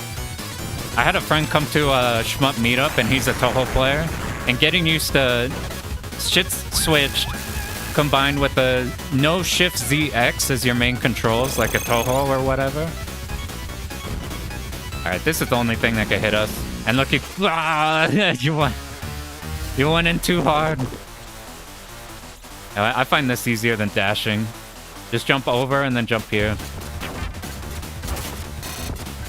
And because we're brownie, boom.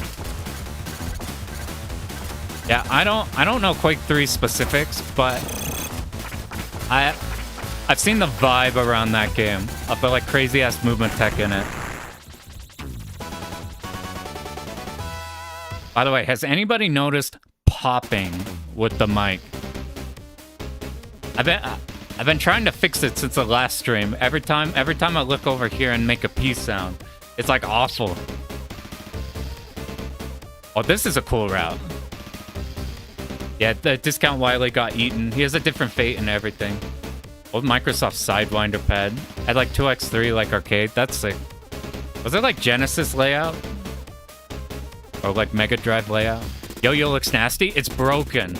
Unbelievably strong. And it like works everywhere. Now we found their base. I love maps so much in these. Anyway, look at the water, dude. Fucking the light going out of... And then we get the god music. And look, we took him down, but that's not the last we're gonna see of him. Take him in mind. And then look at the water effect, dude. It's... Look at it. It's so good. It's so weird, because I'm like, I grew up past the era where pixel art was like a impressive thing or anything. I grew up in fucking GameCube era. Like, oh, it gets a pot shot off on air just like our ship. Ah, it's like, something about it is special. This stage is good. So now we got our third. We can actually dash in the water. This shot's more consistent at hitting him. And the dash we have iframes on. If we do the dash wrong time, you recover late. Wow! We just have to make sure to dash until he decides on the left side of the screen if he'll decide to not be doing this shit. I want to take as few hits as possible because the boss is a bit spooky. The boss is the most RNG boss just because of the sheer amount of patterns he has. So now we can't dash anymore. Or lit on CRT? Dude, I haven't done this route on CRT. I gotta do that. This game looks really good on cab. And the sun rays are good. Still working on Kane. Stop showing cool games. I got bad news. We got a lot more. There's so many games. Like, we got fucking Voltron. They all combine. It's funny. I grew past Voltron. So you know what I think of when I think of this like archetype of Voltron? Is I think of fucking the Yu-Gi-Oh gadgets. Or the fucking Yu-Gi-Oh! XYZ dragons. Everybody's like, it's Voltron, and all I'm thinking of in my head is that... Oh my god, it's the XYZ. This thing, we don't have a dodge roll, so you gotta be pretty close to him. So that's first phase down. Slide dash damage? Yeah, the slide does damage. We're gonna use that on this route even, I think. Okay, this bird... There's one attack which I looked up how to do, but never actually practiced how to do it. Ah, it's this one. Okay, good. It's just whatever side he starts on, we go to the other. This is like the... I was just labbing Mega Man X for the first time. I've never done a Mega Man game before. And same thing with the bird boss in that game. Uh-oh. We need to get next to him. This one I had happen once, and that's when I realized that, like, I'm like, oh shit, this boss has a lot of random patterns. Only one to think the Yu-Gi-Oh! XYZs. I used to have one of those as a deck. I traded the entire deck because somebody had Plague Spreader Zombie when I was going for like $100. Some kid at school, I'm like, I will give you this entire sick-ass Kaiba deck if you give me that $100 card that, whoa, I haven't seen this before. Oh, that's new. That's why I didn't want to take hits earlier. That was like I think that's the last pattern I'm not aware of. Usually pulls out a crane, and you gotta sit next to him.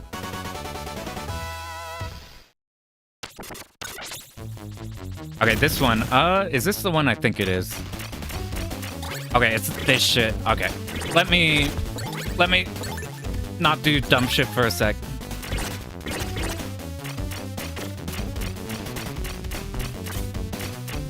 These turrets, we're just gonna bait the turrets. Okay. That section doesn't look crazy, but I found really dumb ways. Got dodge the explosion spiral. Sometimes you do, sometimes you don't. I assume you do. And look at this. I don't know what this trope is called. All the dudes combining together like this. Or like the Nier Automata dudes all going together or whatever. This shit's funny. There's so much personality in this game, it's crazy. Constructed a deck that went on turn 2. Yeah, everybody else just had your, like, starter deck shit. When I was, like, middle school, I used to do, like, Yu-Gi-Oh! Tournaments. Is this the missile route? It is. I used to play Glad Beasts and Monarchs whenever those two were, like, the best. And when I was like 6, I did a tournament with my dad and he gave me a clown control deck. And it just like, think like early 2000s, just complete like floodgating somebody out of the game as a 6-year-old. So funny. Okay, so if we agree, we get like a 2-second ending. We'll go back to that. This boss is the hardest boss in the game. He's not that hard, like, compared to other games. But basically, we just want to dodge roll everything that we need to dodge roll. Like, I worry about that attack, because sometimes he does the bionic arm right after doing the throwing the rocks.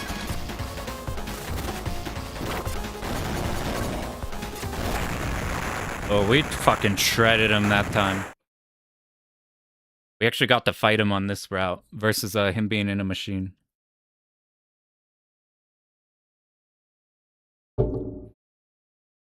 Oh. We'll take off. I don't know what the alien cell's gonna do. Probably just unleash it or something. Oh, but do you guys remember? We haven't seen Deadeye Joe in a while. Oh, look at the rockets. We're going up. Look at the speed. Fucking Genesis is super good for speed. It's not just cause Sonic. There's so many games that do this shit. But now, behold, the final confrontation. What challenging patterns will he bring to us today? This could be the hardest fight in the game. Used to voice act these dialogues. You could hella do it. Super B-movie. I could care less about the Colonel. I'm going all the way. Can't wait, check this shit out. He's fucking dead. He's actually not that hard. Like, he just pauses and then shoots like a line of 3 shots. But I think it's funny how he monologues, and then you just detonate him. You have to be on this left missile. Now we're going up. You got the perfect Colonel voice? Do you got the perfect Dracula Colonel voice? Let's skip ahead here. In one of the routes, they turn him into Dracula for some reason. This shit, look how fast this shit dies. Because it's segmented, whenever it gets close, our yo-yo hits all of it at once. I feel like we should have more bombs in here. I feel like, where'd all of our bombs go? Maybe I just missed them. Oh wait, here's the first part of the alien. It's actually static. He always does this movement. But this one, if we double jump here, we get hit. But if we normal, we're fine. But here's the real final. So here's our second final boss we're checking out so far. Here's the alien cell unleashed. Stop fucking skeleton hands. Got the Skeletron hands. All we have to do is this though. And now that he's done, if we hold down, it hits these at a good angle, and then whatever side that this thing is on, after the head comes back, we just slide. We're invuln on slide.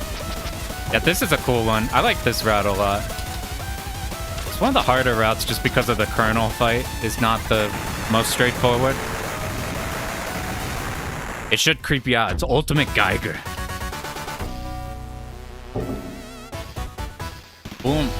Outside of the silly jungle stage, I think that's the only time we got hit. But this time, we didn't get sacked. Our boy's back.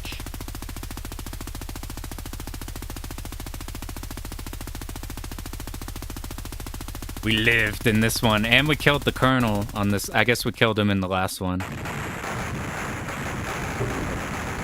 Goodbye, Pixel Missile. Yeah, they reuse a lot in like really creative ways. Like you'll see the clouds a lot. Like as you do all the routes, you'll see where they like intersplice things. Like the certain like circular arena, you'll see like recolored in different places. Yeah, boss not bad. We lived in this route. That was the laboratory fight route. We got 2 more to go, and then we do the secret final route. A cool route. This one is sick. You got the water shit with Voltron plus the water effect. That's fucking awesome. I don't like the Zako section in the middle. It finds weird ways to clip you. You got the guys who stack on each other. You got fight with the Colonel, like straight up. Like bionic arming you and everything. What happened to the doctor? Oh yeah, the doctor got eaten in this route. And we lived. Did the rockets going to end? This is a really good one. Trying to make a Pac-Man clone for Commodore 64. I make a... yeah, I did. That shit's like wizard magic. That's like a whole level of proficiency. And like, okay, now we know how to do the thing we want to do. Now, how do we actually make it fit? Yeah, Discount Wily got betrayed, eaten by him. Old game's tile base, yeah. I'm like, thank God nowadays, unless you do something like catastrophic to performance in like a 2D game, like if you're trying to detect detection like every frame in like a bad way, that's about the only way I've seen nowadays to like lag out a 2D game like this. Oh, I haven't seen this. Good job.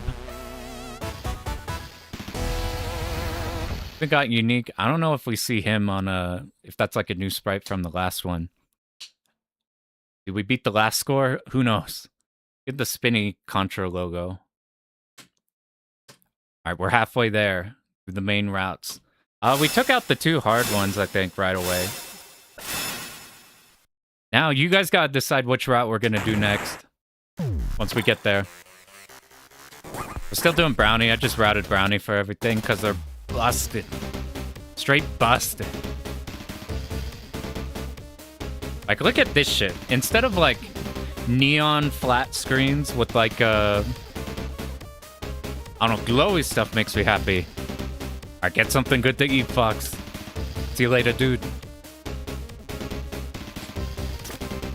Alright, let's see if we can not get hit in the first 10 seconds again. I think you could just ignore these top guys. Oh, already got hit.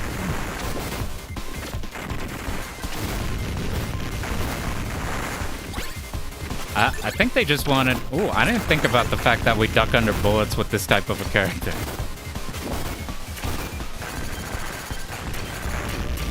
Oh yeah, anybody who just got here is probably really confused because if you've played this game before, you're probably not familiar with the health bar up there. Or if you're familiar with the Japanese version, which does have the health bar, it's in Japanese, while here we have the English. Basically, the Japanese version of this game has a health bar. And then for international, Konami always makes their games uber hard. I think either, like, in the arcade, it was to, like... Because people were more, like, coin-oppy here, I guess. I don't know. Just make people dump quarters in there. And then console game-wise, you want to combat, like, rentals. So I assume that's why they made all the international shit way harder. So we want to play the original Japanese version. However, we don't get all the dialogue. And the dialogue's sick in this game. Seeing where all the routes end up. So somebody made a mod where you just take the English version and you just bring back the health bar in the Japanese original. And to my knowledge, they're the same game. Like, I don't think there's anything crazy like him having way more health or anything. There might be, but basically this is English version played like as if it's the Japanese version. Plus, it'd be more fun for stream to do all the routes, because I was worried, like, if we do a no miss, like, don't get hit ever, then we're gonna be at this for a little bit. Because like, getting tagged once on an easy stage is like a nothing burger. Whereas not getting tagged anywhere ever is like a completely different thing. Anyway, look how tiny we are. Let's skip by you. What I love on this yo-yo so much is there's so many places where you can either spam it for like a shit ton, or like holding it is the move. Sometimes you could get it to track multiple hits better. Just depends on the enemy. Moving while having it out is super cool. You can like manipulate with your movement. It's cool when the busted shit is like sick. Alright, you guys get to decide. Do we go after him or are we back to research facility? What are the routes we got? Chase, fight. I'm trying to remember because they blend together. Oh, okay, one of these I like a lot. I had to lab out extra because it's a bit spooky. One of these is like 100 times harder than the other one.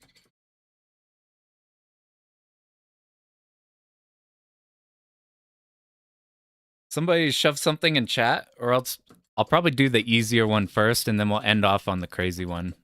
We'll chase after him. Okay, this is the easier one. Lab Surrender has a couple bosses at the end that are a little weird. I like both of these stage 2s. I forgot if I said, if you're on this side, then instead of them going like in front and behind, they'll always commit to going backwards. They can't have anywhere to spawn to your right, so they just stick over here, and then rams into the background.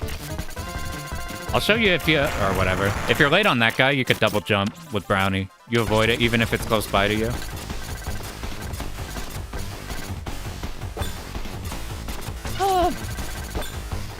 I get all the, here's like a way better damage on this one where it holds him here the whole time. I don't remember if we got this the first time, but if you don't do enough damage, we get to this phase. Multiple routes might be a way to shell short. Yeah, you'd get, that fix the problem of people being like, oh, I beat this 30-minute game. I didn't get my money's worth. They're like, they do all the routes, and then at least they're like less so inclined for that. It is a shit ton of work. Like, all the endings are pretty different. You missed this from before. This thing has like a bunch of phases and stuff, and patterns it could do. But the yo-yo's too powerful. I'm gonna intentionally not speed kill this thing so we can see its pattern. Which I find it harder to not speed kill it than to do so. Alright, let's just stop there. If he goes backwards, we get this 3D shit. This is the only time they go for this type of effect. I figured they were gonna do this a lot since this was the first route I did was of this one. And then they flail. This is like the King of Dragons first boss. You sit middle and you're good. This guy's cool. There's a whole lot of patterns and stuff we just don't see, which is the reason why maybe later down the line we might play with Sheena or one of the worst characters, so we actually see more of the game. Since with our current strategies, we kind of just shred everything. Yeah, I prefer shorter game. Wouldn't want to get review bombed. There's so many ways these types of games get review bombed by people who like think they know how these kind of work, have some like recognition of them. We've talked about it a lot on other streams. Oh yeah, I didn't think about that. The bike section goes right and this one goes left. Like easy to differentiate them too. Anyway, goodbye Dead-Eye Joe. Not long for this world. We'll see you one more time when we do the laboratory route next. This one, we don't get any more Dead-Eye though. Back to stage 3. I don't mind stage 3. I think the jungle stage is the only blemish on this just because of how long it is. And I'm not... There's rarely a jungle stage that I enjoy. This one, though. Yeah, the mission briefing's perfect. I'm a big fan of mission briefing showing targets of things. Like, if you look up carrier air wing, they show you, like, a bit of the boss before you, like, fly off an aircraft carrier to go to the stage. That shit's my favorite. So we just shred. This shot is so good. Like, even without the yo-yo, I think we'd just be using this on everything. It would take a bit longer. Oh. Let's try not taking hits. I don't think there's anything here that can actually hit us, though. I don't think the boss can hit us. Especially this one. You don't have to jump under this thing, thankfully. Your brownie's short enough to not be hit by this, but I think even if it wasn't the case, I think you just crouch here. And then this is the opposite. If we don't kill it, it does a tail whip.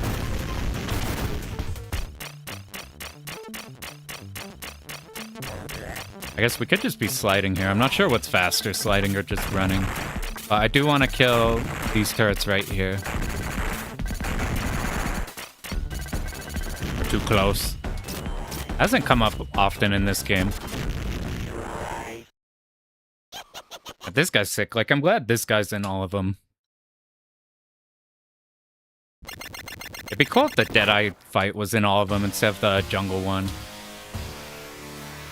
And this, anybody play Gunstar Heroes, the like whole dice stage? That's one we gotta tackle at some point. I've been trying to find the route that I would want to do of that game, and probably just be taking the speedrun route and just applying it for 1cc purposes. Because the speedrun route of that game just like shreds bosses.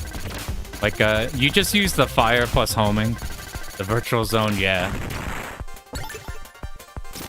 Virtual zone gets annihilated with Brownie. You can't challenge the robot to this stuff. I think the bomb hitbox goes by the actual, like, explosion. I don't think it's, like, blasting the full screen like it would, oh, can you hit us? No. Like it would just, like, a cave bomb. I think, is there bio shit in the background, too? Almost died to the T-block. It always bounces there, so you don't need to think about it. I almost shot a second one. You get so much juice sound with the yo-yo, too. It's so satisfying when you hear it multi-hit when you do this stuff.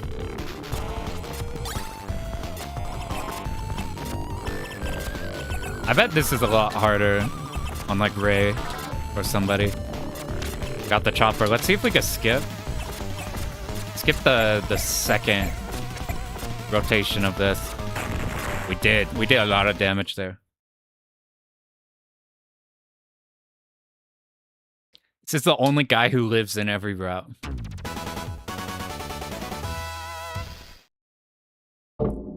Which one are we doing again? We're doing chase fight. Now back to jungle stage.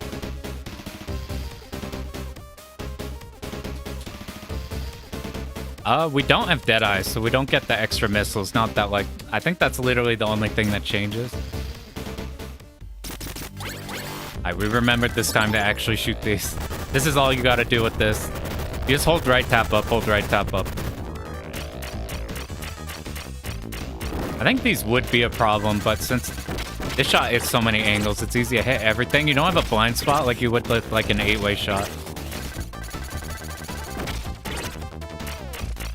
I don't actually know what they do if they live, because it's so easy to kill them. I have, like, contingencies planned for, like, shit like this boss. Like, if this boss lasers right away, we make, like, a pre-movement in case, and then we see if a hand moves. So, like, a hand move, that means he's not lasering. And now he goes to laser, and by now he should die. We're gonna get a lot more use out of the homing stuff in the next coming routes. I think this one's especially.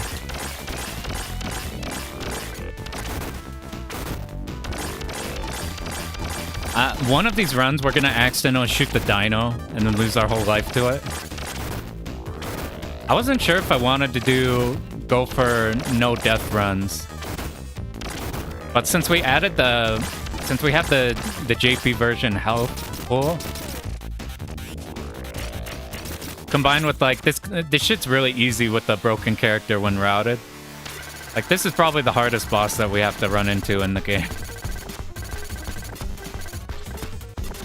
Just because it just has a lot of options. That's about it. I think he stops in the middle here. Will you do the fire or will you do chucking a leg? See, even while sliding, if we just keep holding it, it's good. This is the fire.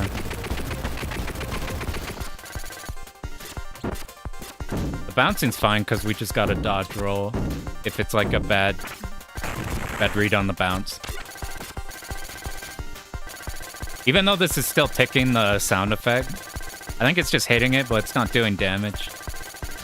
Like, I've tried doing this sitting here, and it does about the same amount, I'm pretty sure, to here. Once he steps, we dash. That's about the time to where you could cover the whole thing. Grounding a double jump over him. I'm gonna try it again. You have to, like, do the full single jump. Like, you can't, like, tap 2 jumps super fast. You have to get the, like, the full height of the jump and then do another one.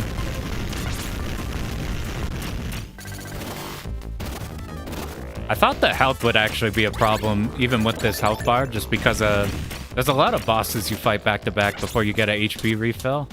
But because most of these bosses you handle with setups, you can, like, count the amount of areas that are, like, potential areas you could get tagged on. We have a bomb. I don't remember in the route where we want to place this bomb. I think I do now. It's just a couple enemies on the last stage. We'd rather just bomb for consistency's sake. I thought about doing a no bomb route, but if we're gonna do like a challenge route, we might as well do the no miss on like international version without the health bar. I'm like, fuck it, this is fine.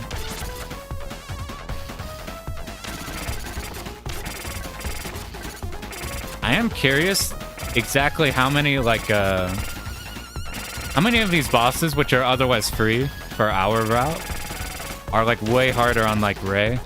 So like after this phase, the upcoming phase, get speed killed by Brownie. I'm like curious if the other characters have a similar setup. Like Fang can. Fang the wolf can, because he's got the like highest damage. You just pick up 2 shots and you get like fully charged, full like Mega Man X Blast every time you hit switch weapon. So you just spam switch weapon like over and over and over and over and over while shooting.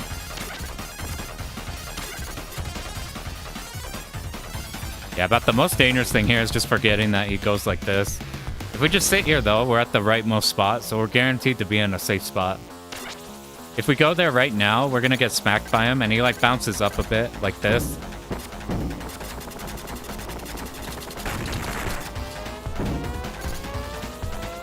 We wait for him to finish. Deadeye's gone, so if we're right, then he shouldn't be shooting missiles at this point. I'm like, that's such a bizarre thing to me that that's the one thing they changed. Like, right now, this is either autonomous or just like, or just some guy. But Deadeye's entire, like, martial contribution to this fight is just making it shoot rockets at that part. One at a time, and then that's it. That's why I'm like, I need context of the... Oh, damn it, dude. I was trying to switch back to this. You have a huge delay. You have a huge delay before you can shoot again. Get them to co-op with you. Link during this boss where he's just swinging and you're just standing there. Yeah. This is the one slow point in the game. You gotta link him on what are we doing? We're doing a chase fight.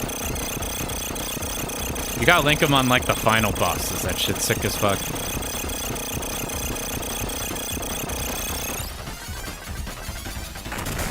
Like the big Magnum bosses.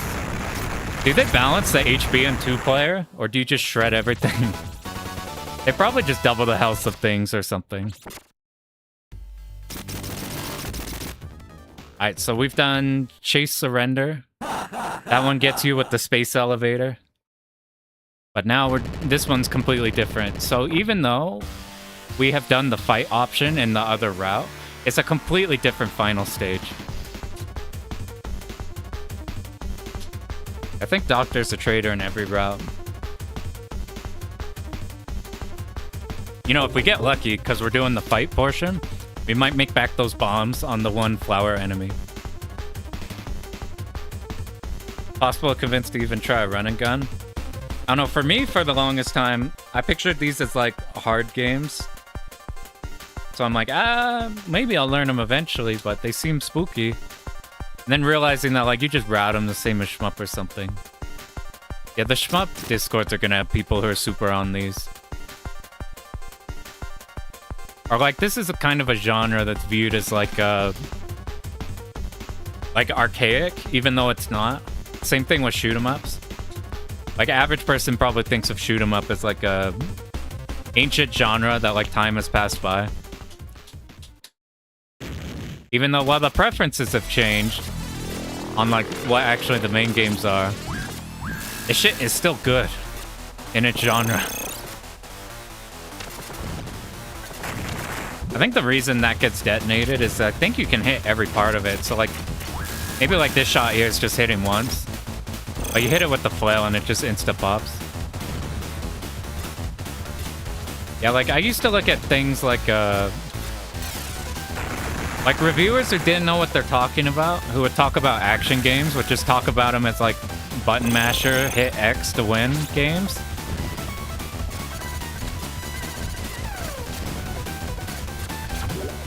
So like your God of Wars, your Devil May Cry's and shit.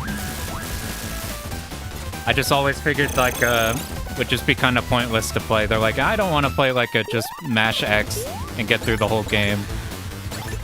Give me a bomb. No. Unlucky, we got so many beasts. Then you learn how they actually work in the substance and they're pretty good. That guy thinks same thing. I think we're hitting a bunch of parts on him. Like, I would look at a game like Ninja Gaiden 2, having never played Ninja Gaiden 2. And, like, from reviewer brain, just, like, growing up with, like, whatever, like, reviews would say or whatever. It would be like, oh, it's just a button basher that's super bullshit and random and hard. And that's, like, the impression you would get when you get, like, normal dude who doesn't know what he's talking about reviewing Ninja Gaiden 2 or something. It's the same thing with, like, for a while, like, JRPGs, just by default, by being a JRPG. Or, like, just bad by default, just because, well, it's a JRPG, of course it's bad. By, like, reviewer standards. Or, yeah, beat 'em up, same way. Or, like, coin-op games in general. I need to stop skipping. So this time... this skyscraper shit didn't work out. Is that, what's that called? The space elevator with the giant-ass cannon? We got bigger problems. We're trying one of the Trails games. Which one are you trying? I do like me some Trails. This one we want to... other routes use the B shot here. I ended up just using this one. I found this to be more consistent. Just because you don't have any needing to move back on those guys. We really don't want to be hit here. This is one of the really slow sections.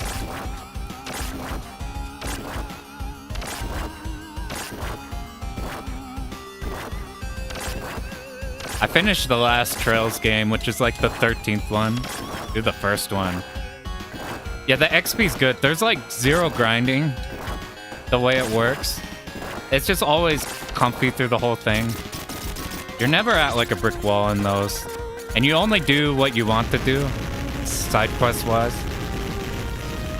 Side quests are mostly just to get...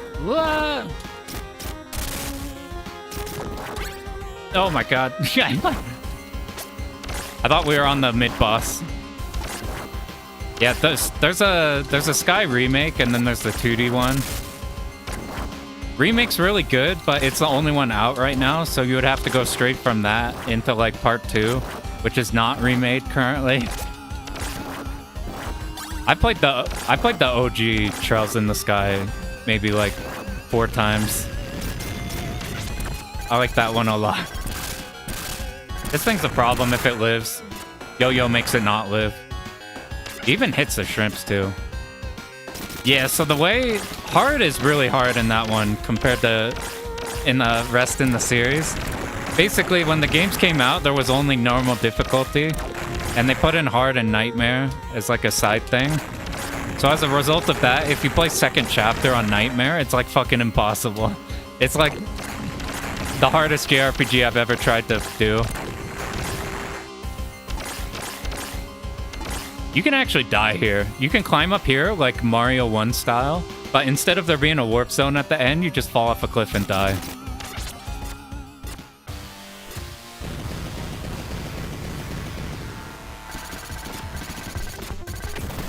Oh, I forgot I needed to be up here.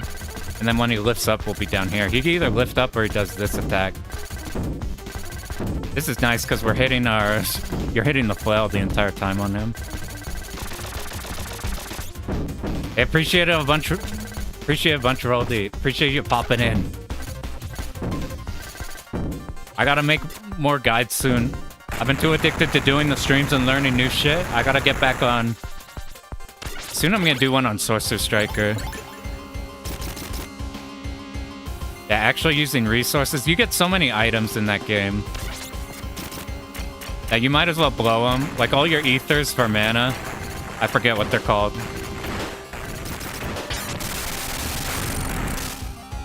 You might as well just blow those.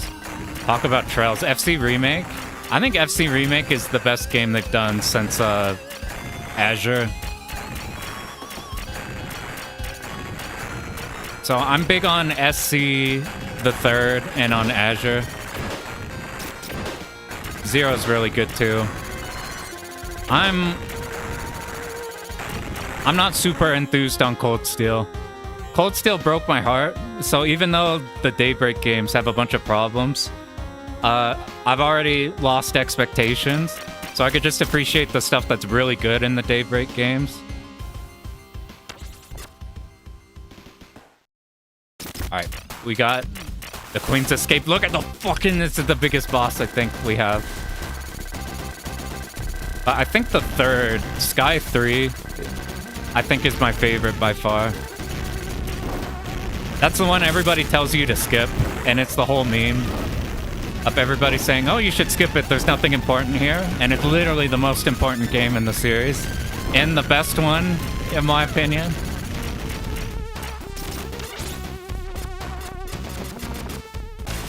Yeah, Trails, the combat in Sky is pretty basic, as they like, that series is so long.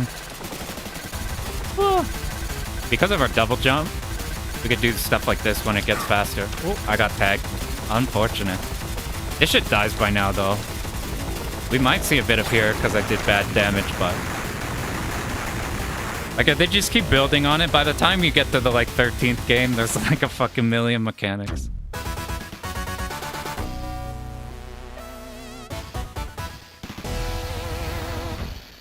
GG Taiku. There's another one. That's one of the easier routes. We have only one more remain. Yeah, Sky 3 is my favorite. Cold Steel makes me sad. Reverie's better than it should be. Daybreak runs okay. Daybreak 2 is terrible and good. And then Horizon is pretty wild. The, like, newest one. The Sky remake is fucking crazy good. But then we gotta wait for SC for, like, Yeah, the thing is, it's like, people want to rush through those. When all the good games are early. All the good games are early, and it's like... There's no end game to reaching the very end. The only thing that happens when you reach the end of the series is that you don't have any more games to play. That's it. So it's like, it doesn't matter that it's a long series. You just play them. And then if you want to keep playing them, you keep going. The only problem with the FC Remake is it's too easy to break that game. I was using shitty characters by the end, and they could never take a turn. That's what happens in any game with any RPG with too many mechanics. This is the one where he escapes. I'm pretty sure this is the only one he lives on. Yeah, instead of having a bucket list and then looking at the bucket list and then being scared of all these games, or like, I need to 1cc all of these, oh god, but if I start on that one, then I'm not working on that one. You just pick one, and then you just play it. That's what happened with like Metal Black and Ray Force. We were just doing those, and we're like, fuck yeah, I'm in the mood for Metal Black or Ray Force. Or like Viper Phase 1, I'm like, I'll eventually get to that game. We're like, nah, we'll do that now.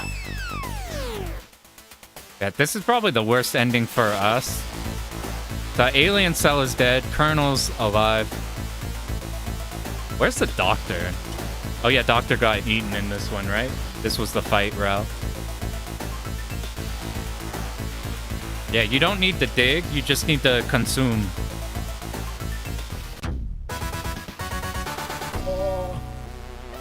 Damn, we're posing? I haven't looked at any of these post-credit ones. That was a lower score one than the other routes. We also ignored shit. All right, we got one more route, and then we got the secret route. We're almost there. Here, we got 2 Contra characters, and then we got 2 goats that destroy the game. There's no like hard difficulty, which is weird. But since the versions are different with the HP bar, you just treat those as a difficulty. It like saves your current selection in RAM or something. If you like soft reset the game, it'll be on the same character.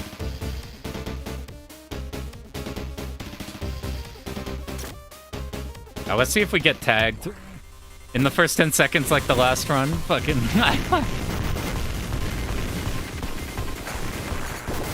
Yeah, I was thinking about bringing that up, the start screen distortion. Genesis, like Mega Drive, really loves that shit. And I do too, come back! Oh, we missed it again. I picked up this shot, which couldn't hit it. If we go slower, we could pick it up, but it doesn't matter. You can't be hit on the rest of this stage, so we could just tank it. I think this thing dies slower. That's one of the... A lot of times, some games feel dated because they go for like a certain graphical element is like the jam in that moment. So everything copies it, and in retrospect, it's really bad. Here, like SNES Mode 7, this game's like Genesis distortion and shit like that, I think is just good. Whereas you compare like late 2000s or like mid 2000s, like when everything was yellow bloom, every single game had like uber yellow bloom. Like look at like Oblivion. Look at like every fucking game made there, early Far Cry or whatever, and just everything was obsessed with like piss bloom. And in retrospect, it looks god awful. Whereas I think some of the things that these games are doing, no, they just look good. They have like that timeless appeal. I look at that the same way with the thing that drives me crazy that nobody ever talks about. I cannot stand Unreal Engine glowy effects. Because they look all the same. So you're playing like FF7 Remake, you're playing any Unreal Engine game, they all look exactly the same. Every single one of them looks exactly the same. All the particles are like the same exact engine to where like it takes me out every single time I see it.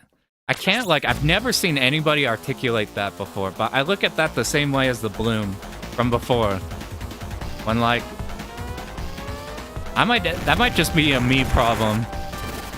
Cause it's like, because they're all on the same engine, it's not like these games, Genesis games all have the same like sound font, cause that's the sound font.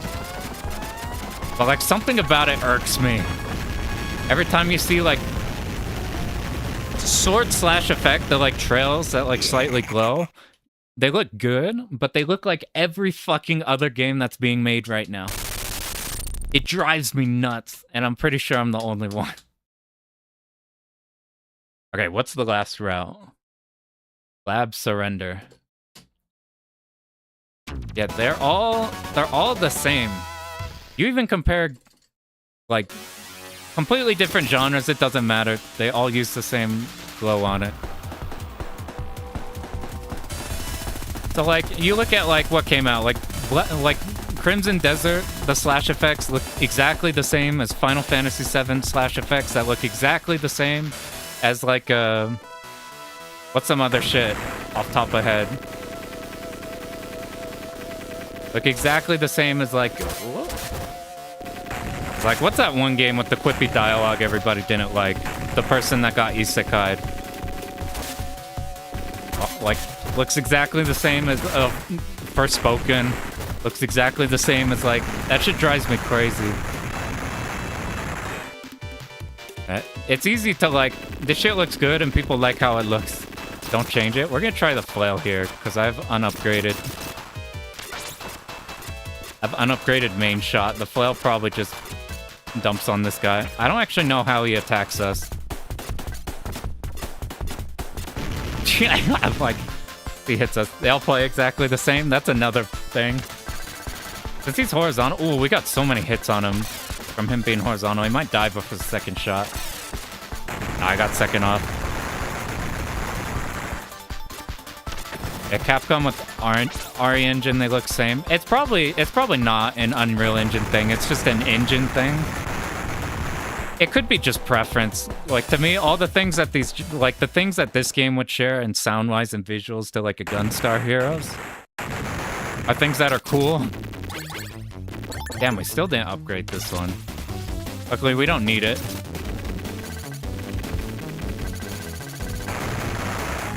Maybe it's just bias. I assume these guys are faking it. They're like, oh, pretend to capture me. But I don't know why he's telling us about the alien cell, other than to bait us somewhere to capture us. Instead of just, like, killing us right here. Anyway, all we do is run forward. These guys from behind, they're like Russian attack guys. Or like, you're like... Your Rolling Thunder guys. They like pause and look around before they actually shoot. Come on, give me an A. There it is. We'll actually flail on this part so it dies. You have faith on it? Yeah, it's gotta be a very It's gotta be a very specific modern game.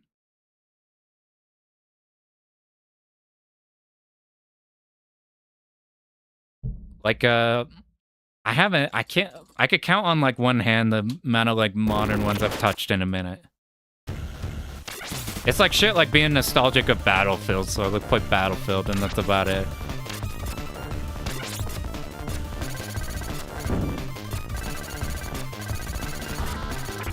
I like JRPGs a lot, and I haven't played too many of them.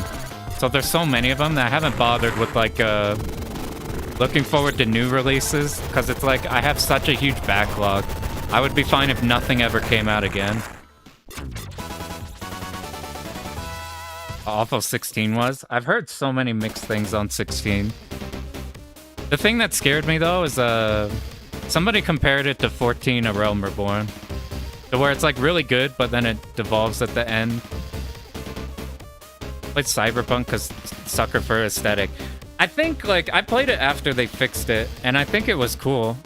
Like, writing and stuff was cool. Combat was, like, good enough. I'm like, I had a good time with that one. It did end as soon as you got your build started, though, which I can't stand with those type of free-to-character games. When it's like, ta-da, you did it. Your build is now functioning. The game is over. I even did everything, too. I'm like, man. I probably wouldn't have tried that if Edge Runners wasn't as good as it was.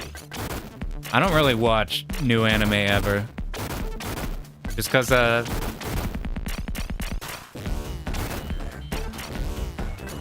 don't know, they did... Like, everything they make nowadays I've seen already. Like, I feel like I've seen everything that comes out. But that one was, like, an exception. That one, like, came out of fucking nowhere. Like, crazy, crazy good. We got 2 bombs. Where do we want to put these on this route? Which route is this?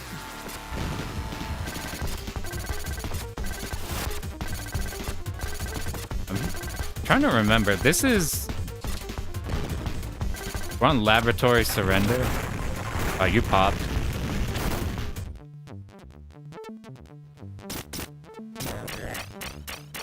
Mostly entire Zen. Yeah, it's super pure genre.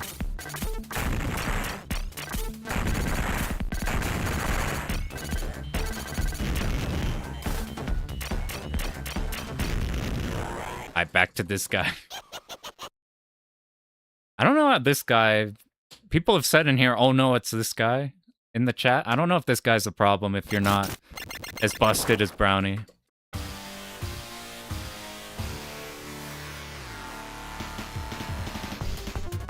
Like, still like Dead Space remake and stuff. Most Nintendo releases. Yeah, they're not like... I don't know. For me personally, it's like I need something to like very specifically interest me. Just because we played enough and they feel formulaic in a way.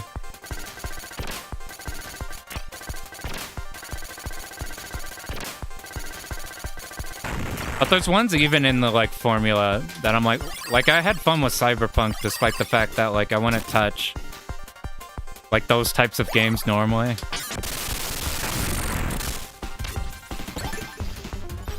Like I don't really ever touch Ubisoft Sandbox or anything. Or too many sandbox games in general. Like every once in a while something like that will have some appeal on it. Or like Battlefield, like I don't give a shit about FPS anymore. I used to be crazy into FPS.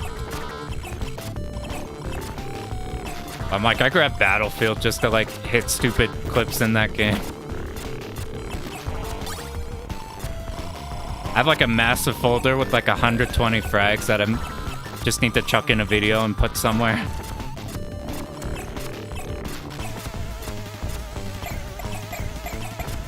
But like, by consequence of not really caring about stuff, I'm like, every time there's like a Game Awards or something, I'm like, I can maybe pick out one game out of there that I actually like specifically interests me. Get the feeling somebody at the studio really cared. You get that. There's like heart in that game. You have Halo, but they keep shooting themselves. I only ever grew up with like Halo 1. So I didn't get to experience them like the hype of 1, 2, 3. And then like, I guess I did play Reach a tiny bit. And then them just going downhill from there.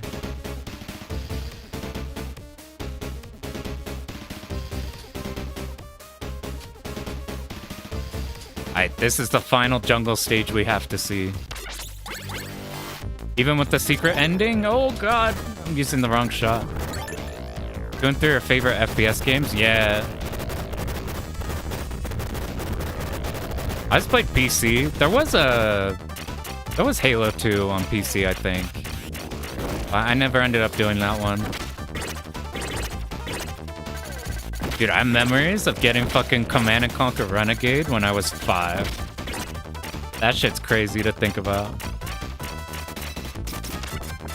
Been checked out. I'm kind of checked out too. It's like there'll be something like like Wukong came out sometime last year or something.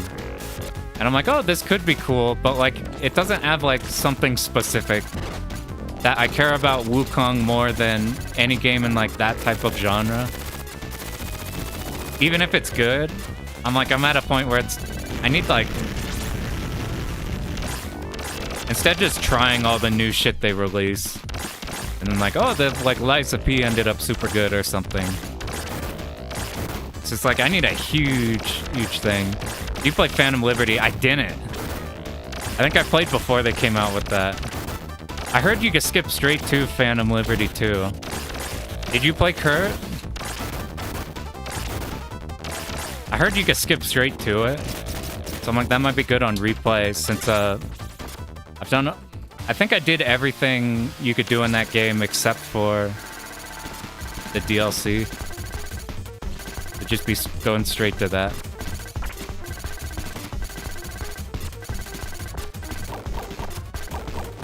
I think what also might have made me not do AAA too much. Not yet, you just bought it. I was a big... Have you seen Edge Runners, Kurt? It's like required watching before. Not because it has any... Not because it has any relation to do with it. But because, hell yeah. It's so good. Came out of fucking nowhere. I didn't care until I saw Trigger was making them. Like, what the hell? What's your thought on Souls? I think they're really good, but I can't articulate it too well, but I can't last longer than like 20 hours in a Souls game, and then I get bored. Not bored because of any difficulty or anything, but just because the formula of fighting a boss, of the grinding out a boss or whatever, I need like some type of a reward with it. So for like, if you compare like what gets me going through a JRPG, that was rude. What was going through like a JRPG, it's purely the story that I give a shit about. Like the upgrading shit's cool, and it's good to spice between dialogue shit. But I like only do those for the story. And then like, hey, we got Deadeye again for here. But like, and Souls have a shit ton of story. They have a ton to tell. Well, more so, they have a bunch to show. But since you're not at the forefront of it, as cool as the background storytelling is, I can't get as connected to it by hour like 30. So like, I got decently far in Elden Ring. It's because I do like the exploration bit. I got the like start of DLC. And then I get tired of the formula. And it has nothing to do with like the boss design or anything. It's so weird because I feel like I should be more attached to those and wanting to complete those, but I just tune out past hour 20. And I think it's purely just because if I unlock an area, you do unlock like new visually on the area, and it's like now we could like what shit's gonna be in this new one? Or like you see how fucked up the new area is and you like figure out what actually happened here. That is cool, but it doesn't carry me as much as like characters shit happening.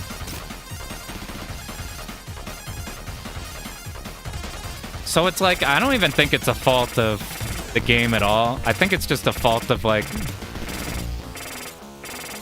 of me not having attention span long enough to want to do the loop, the gameplay loop long enough. I think what would fix that for me is my problem with... Luckily, I didn't die there. If you notice, I took a damage there. If this was international, you die, of course, you have 1 HP. Whenever you hit a pit in this game, it's fine. Yeah, exploration fatigue is a real thing. I used to love exploration, like your fucking Breath of the Wilds and your Genshin Impacts and your Metroidvanias. Now, though, they all feel the same to me, so I stopped liking exploration. I started liking more linear shit. Like this with routes is more interesting to me. Yeah, older Souls, I get the impression they're way closer to more Metroidvania-y than the open world Elden Ring type stuff. I remember the rockets on you. I think my thing is I played Genshin for too long and it killed all my motivation for exploring. I used to love that shit and now I don't want it.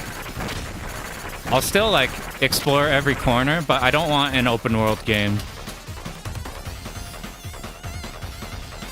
But what I think my problem with Souls games though is every time I'm playing Souls games, I just wish I was playing Vindictus, which is a really old, completely shitty, like extremely pay to win Korean MMO.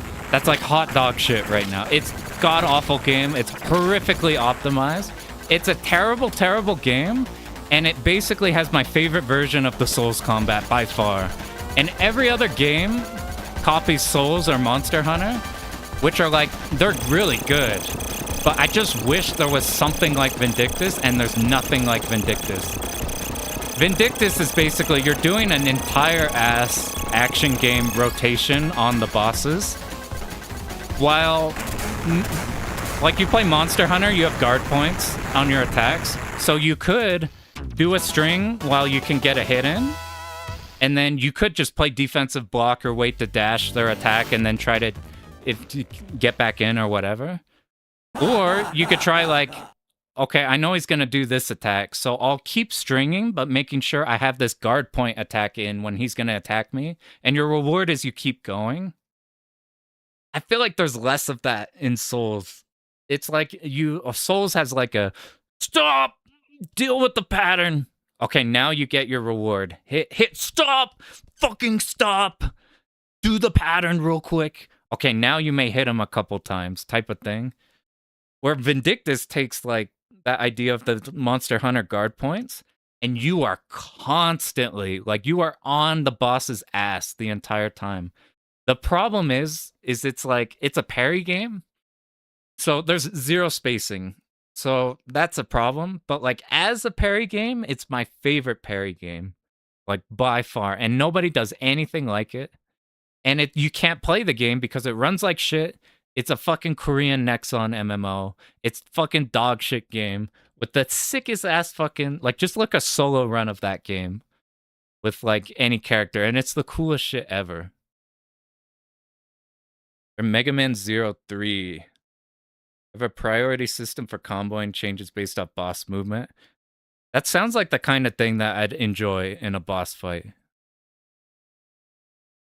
I'll give Vindictus a try. Don't give Vindictus a try. It's so bad. So here's the thing. It does not matter how good your GPU literally doesn't matter. It just doesn't use it. Not like actually, but like it's full CPU only. And it's horrifically optimized for CPU. So, like, I have a decent PC. This game is, like, 2010. And I cannot get, like, consistent 50 frames. So, like, everything is slightly janky and, like, always inconsistent and weird. It just runs like shit, and it looks like shit. And it's got the best combat system. And it's pay to win as fuck. And it has fucking stamina. I'm like, man... Somebody just yoink this shit and make it good, but everybody's copying Souls, so every fucking game on the planet. What's your CPU? It's not like a god CPU. It's like the 5800 X3D or something. It's not like super high, but it's like it is far, far beyond what a fucking 2010 Source Engine game could do. When you hit a boss to get iframes, you have to keep hitting higher combo value. That'd be an interesting way to do it. I've always wondered boss designs and like action and beat 'em up stuff. So you don't either just roll them over or they just do bullshit to you. But like, man, I think about Vindictus a lot because it's such a cool game that's basically doesn't exist because it's dog shit. Yeah, it's a game optimization problem. Demon Souls more variety of boss designs. People criticize those as gimmicks. Yeah, I guess that's could be personal preference on that side. Demon Souls feels like it'd be super cool. But like, so basically, there's nothing wrong with Souls combat. It's just, I like this other faster paced combat that's just like it better. And every indie game is like a Souls-like. Every fucking AAA is trying to do more Souls-like, which is cool, but like, it just means that there's never gonna be anything remotely like Vindictus. The closest thing is like Neo in like pacing.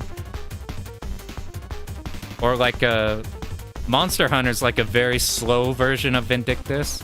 Like a more meticulous version, but it has a lot of things I like in Vindictus in it. But just more like a... more intentional since you're so committed on everything. Yeah, I suspect Neo is something closer to what I'm looking for. Or is it 3 perfected it? I'll have to look at those. I don't know, like, jack dick on those games. My first, like, Mega Man... I've been labbing Mega Man X since I did, like, one route of this, and I'm like, I've never tried X before. And people would be like, oh man, Super Nintendo Mega Man X, now you're talking difficulty. And it's like easy as fuck. The only thing is, has anybody tried the Mega Man X 1-frame jump to get the 1 power-up? I can do basically all of the other one-frame jump variations of that specific jump, except for the one that makes it work. I'm making me lose my mind. Yeah, it's too easy. That's its only flaw. It's so funny because for years, you just hear random retro game YouTubers like, oh, hard games fucking...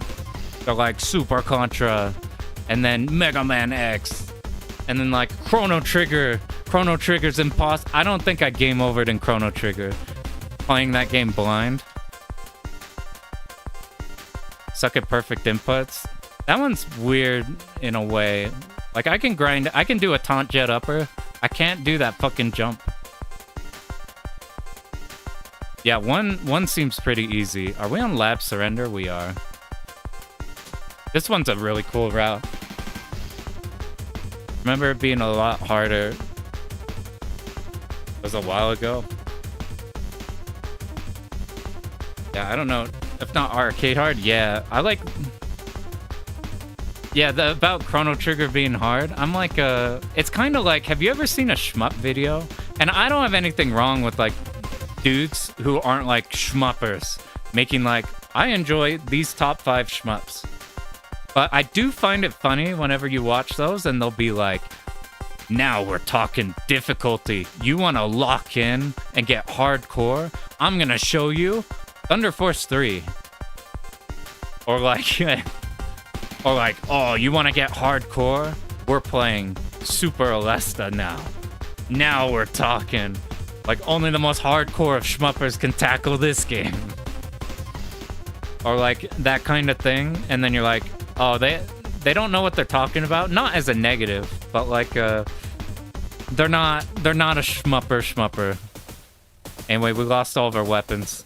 This is a cool route. I lapped this one a bunch. This one's a good one to end off too. It's got a cool final boss.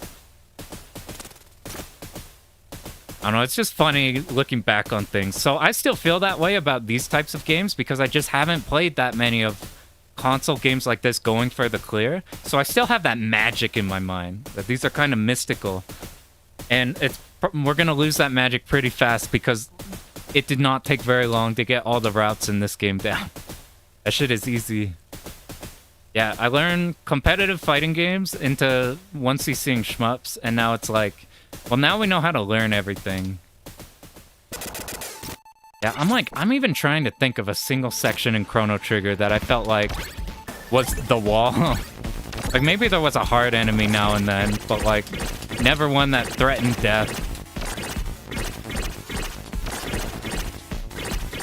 This one, I found this is consistent, because if you're trying to use, like, the A or B shot, or even the flail, you have to turn around and shit, and you get stuck on here or whatever. Like, just doing that, you're just guaranteed to hit all angles. I like this. This feels like a very PC Engine stage. I can't articulate why, except for it kind of looks like Gate of Thunder. That's probably how I'm associating it. These kind of look like Super Contra enemies. We want to kill the right one first, because the right one bounces when it falls down, and this one crawls. Straight up easier than most Pokemon games. Yeah, I can see that. You know, it's funny I think about it. Whenever I ever played traditional roguelikes, I got Tales of Maj something. I haven't played it yet, though. That one didn't have a bomb, so we don't have to worry about it. This is my favorite Contra game. I have the world record in Contra Arcade, so I guess he put that one there. But this game is one I'd rather boot up to play. I always forget about this dude. It's he hits the right side. Did we do this route already? Am I tripping? I don't think we have. It just bounces and then it can take 3 hits. I have not beaten very many Contra games though. It's literally just this and Contra Arcade. So we gotta go through, but this has all the things I like in a what do you call it? In Gunstar Heroes I like that are in this game. Traditional roguelikes, closest thing, I don't know, I haven't done those too often. Or played New Siberia shmup. I haven't. That one we want to roll through this. I forgot how to switch weapons. I had a brain fart. This guy's pretty cool. This guy's like super articulated. He's like shaking us off and everything. I have thought about... I've seen Dot Level play the Wanderers games. And those look super good. Contra Arcade's surprisingly easy 1cc. Yeah, that one's really easy. Even the speedrun's really easy. You can learn the speedrun route in like 2 hours or something. And that game's like 4 minutes long if you do that. If you play safer, you'll be like 8 to 10 minute angle. Or really safe, you go like in the 15 minute. But if you're speedrunning, that shit is so fast. Boom! Fucking hits the front of the train. This is a really cool ass stage.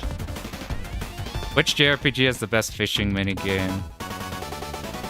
14, I've started messing with the fishing more. Trails fishing is always just there. Suikoden fishing is disconnected. We're gonna go slow and use this. You know what? I think this actually does best here. We don't have anything from behind. We just go slow and hit these. I think there's a bomb drop. Yeah. Tried Super Contra. Aiming feels weird. Super... Like the arcade one where you have like the tons of axes where you get hit. It's like a problem. It's not as clean. They should have done like a system like this, where this shot feels good in that way. But any really classic arcade games. I don't like pre-mid 80s. I don't really care for. I do have a bunch of Atari games.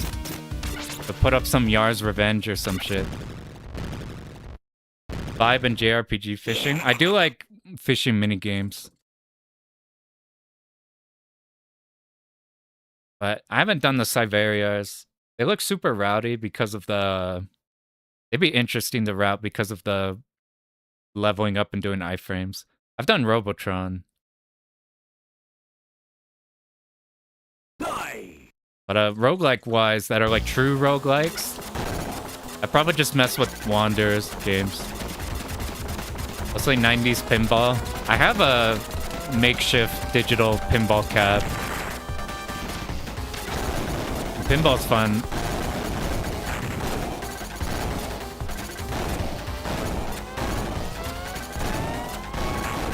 This last one's a spooky one. It could kind of wall us or be more aggressively horizontally. Once we're at this point, though, we just E-tracks under you, and you hit them. This is probably the spookiest Deadeye boss. All the other Deadeyes were kind of pathetic. This one you could get hit by. Sinistar. I did play Sinistar. That shit's super scary. I hunger. When in Pinball League, fucked up hands. Yeah, I haven't thought about how you have to, like, do that a whole lot. Alright, look, it's fucking Colonel Dracula. It, like, they turn him into Dracula for this route while giving him the wily, like, stomper. Yeah, this is an extremely high-powered game presentation-wise. Like, even though it's multi-routes, every single route is, like, visually pleasing. Like, they reuse this arena design a bit, but it's, like, recolored or different sizes and everything. Yeah, nudging the table. This is a spooky boss. We're gonna actually bomb you for damage. Just because sometimes, depending on his movement, sometimes you eat hits. We got a particularly easy version of him. And it all depends on how our flail... Sometimes your flail perfect tracks on him as he moves. Out. And you just perfect detonate him. I was trying to use the bomb, I scrolled by it. They do... Yeah, it's crazy. There's probably like a lot of good videos on the wizardry of how they optimize these types of things. The final boss of all the main routes. This is a good one to pick for the final. I'd either do this one or the Chase Surrender with the big-ass space cannon.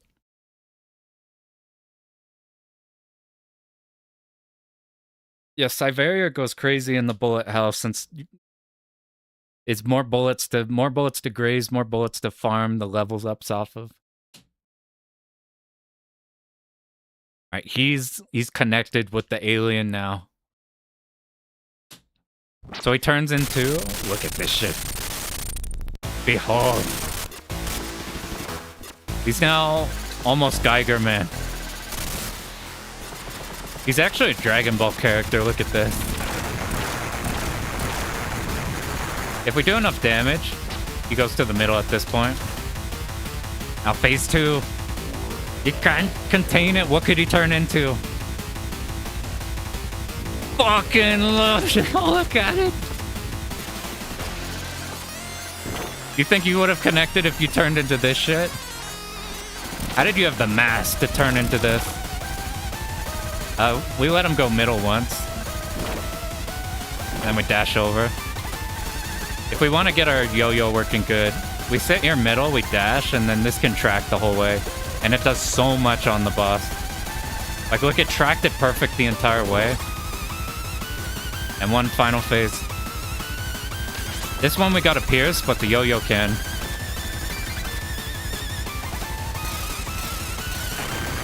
A classic Vegeta assist. I only know Dragon Ball from the fighting game. From DBFC. I'm like his fucking Vegeta assist. What were the artists? This was Konami. So whoever they had at the time. Thank you, thank you. Boom. And they even do, this is the Dracula's castle thing, right? This is the same angle as like Richter or somebody. Or just somebody on there. Then we ride off. For some reason they turned him into Count Colonel.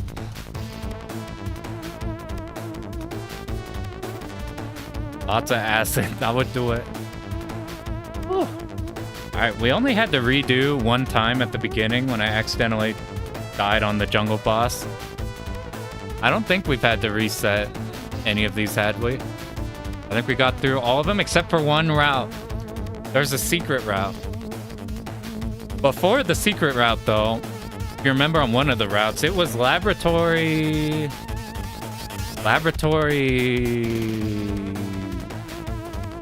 Surrender? No, that's what we just did. Where should you start with Contra? NES Contra? I mean, I can't tell you. I barely played too many of these, but I just imagine NES Contra. This is like a routing crazy game. If you just boot this game up, you'll die on the first stage really fast. Super Nintendo Contra. In general, Gunstar Heroes and Metal Slug. But NES Contra is like the gold standard. Like, just put that game in. It's just good. It's better than the arcade version. It's super solid design.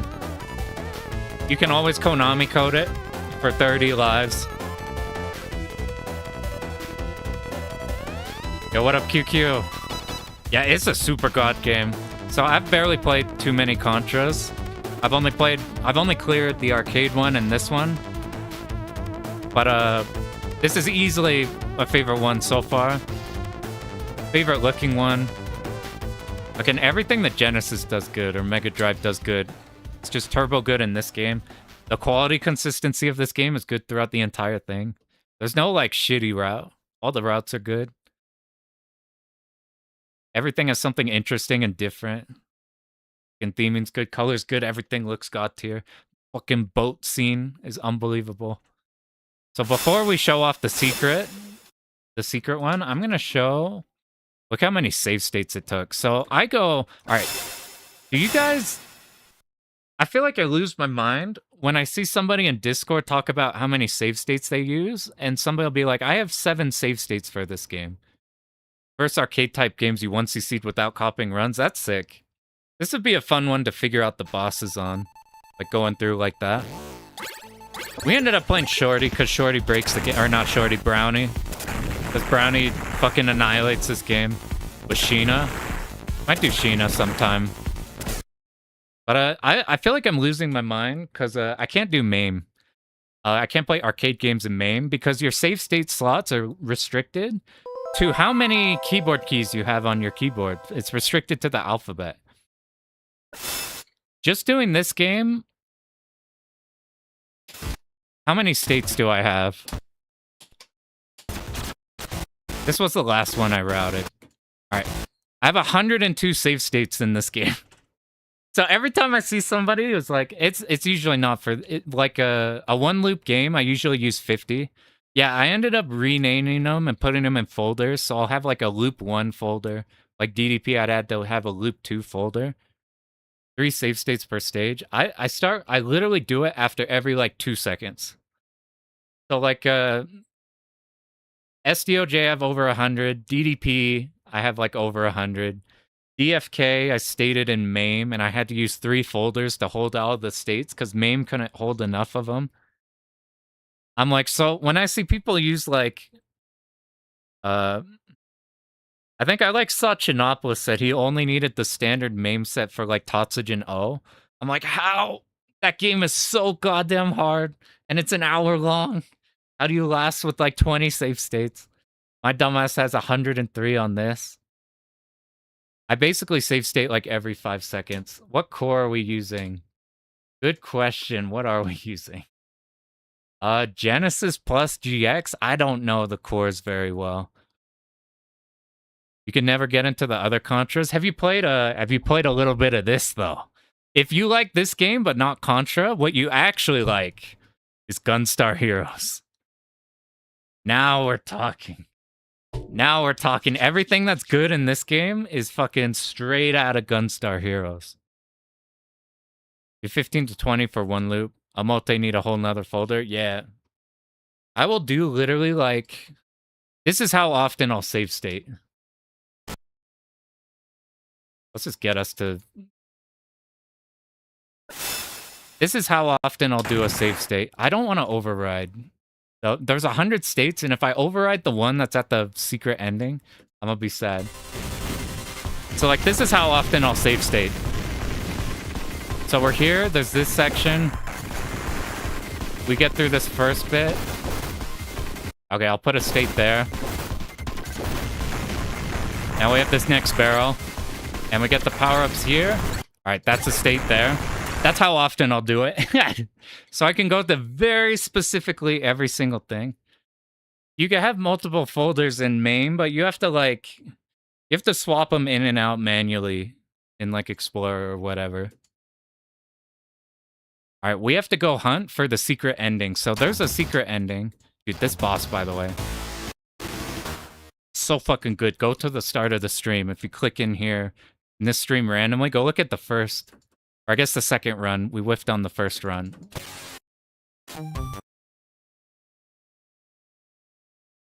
More games you clear, more states you use, faster memo shit. Yeah, I quite literally, like, every 5 seconds is maybe, like...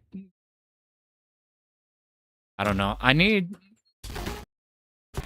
They're just too powered. Don't do that out of fear of missing rank research stuff. Yeah, that's fair for that. For that one, like, if you're doing Yagawa shit, you gotta have, like... You gotta have a run of, like, Garaga, stage 1 through 5, and then other runs of Garaga, stage 1 through 5, that reach different points, depending on what happened until then. Or shit like that. Or NVRAM's always a thing. Like, you could not realize something is RNG. Is it this run? It is this one.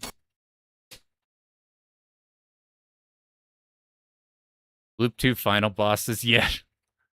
There's so many you need for those. Alright, so here's where you gave up.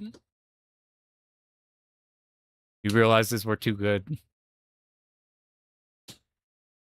If we agree with them, so if we refuse, then we fight him, we kill him, we do the rocket section, we kill the alien. If we agree, then this happens.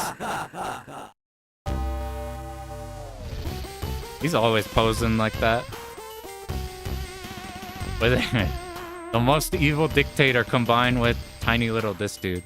I don't know what his goals are, actually. He just wants to kill everything. He was like a hero in the other games. I don't know if in Shattered Soldier they talk about him at all. I don't remember the names. You could continue off that. I didn't... It would put you right back at the end, which is kind of nice. We could have done that, but then it wouldn't have been a true clear. So now, though, we're gonna do one last run where we do the secret ending. The thing is I haven't labbed it. I watched a video once, so we're gonna see if we die on the bosses. Yeah, Hibachi itself. If you just had Hibachi in DOJ, Hibachi in DOJ is fucking free, because none of the first patterns can hit you, because you're doing a setup, and then washing machine you do a setup for, and if everything's going to plan, you're expected to just die. You just kind of wiggle around and then you die. But Koryu's a goddamn menace, and Koryu first pattern, fucking flying bee, crazy. Working on Necromancer 14. Those are some horror words, and I haven't even read the rest of what you're talking about. Yeah, no practice mode. I have a problem with MMO shit and save states. You wanna know something fucking crazy? So, like, if you raid in, like, 14 or an MMO, you can't just practice bosses. Of course, you gotta get the whole party to there. So, like, in FF14, you're doing a 10-minute fight to get to the one mechanic that you need to practice and see, and you can't practice it without doing the 10 minutes over and over. We don't have the luxury of save states. They fucking came out with a simulator where online you could practice doing the mechanic in browser and practice doing the movement. And it was like, fucking people treated it as this massive cheating scandal. I'm like, what the fuck? I'm like, coming from this shit where we're so used to like using save states to like learn stuff. And then we learn it here. We practice the parts we need to practice over and over. Get everything down, and then we do the runs. And people were treating that as like it's cheating. They're like, I bet there's that in this where it's like, oh, the only reason you could clear this game quickly is because you practice with save states. And I'm like, of fucking course I'll clear quickly because we practice with save states. That shit is how you clear quickly. So I'm like I'll lose my mind when people are like, yeah, but you learn from a guide. Or, yeah, but like, he used a simulator to practice. Or like, but he's looking at other people's runs, so he knows what to do. I'm like, I'm losing my mind. I'm fucking losing it. And then playing Rabbit and Steel the whole time, you're like, it takes forever to learn because no save state. You know what's fucked up with Rabbit and Steel? They don't. The creator came out and they have the same mentality. It was like they put a big post out and they were like, it kind of goes against the spirit of the game to have save states. And I get it. It's a roguelike. Like, you don't usually have that kind of shit in a roguelike. But, like, fuck, man. Let me practice. I don't want to do a 30-minute roguelike run just to get one shot at the boss or whatever. And, like, so what you can do in Rabbit and Steel is people have mods that just replace whatever your first route is. It just puts you at the boss. So you can't, like, save state. And the game's static, too, so it would benefit so much. That game is so static. Oh, my God. Do you think this game is better with 3-hit? It's so much better with 3-hit. Because all of your setups get fucked up if you get tagged once on the good weapon. And then, like, your whole run is fucked. So it's like, yeah, that's more challenging. You have to actually, like, it's so less lenient. But I think the one hit and losing your weapon, which you usually use for your setup, I think that's like, it's not that fun. It's not fun to have your whole run die getting hit once. Like if you're playing, we're playing the robot and you get tagged when we have the flail weapon, then we're pretty boned. So it's like, I prefer the 3-hit. Basically on here, we're playing, the Japanese original has the health bar, but we don't get the English text. So what we did is we're just playing the English version, but they patched in the Japanese health bar back in. So we can actually get the dialogue, because it's kind of sick. Similar thing with I Want to Be the Guy fan games. They use practice tools, and it's taboo, and yeah, I've heard in like Japan, they like are opposed to emulation stuff. Or at least up front, they're opposed to emulation stuff for practice. But like, you'd be crazy not to use them when they're available.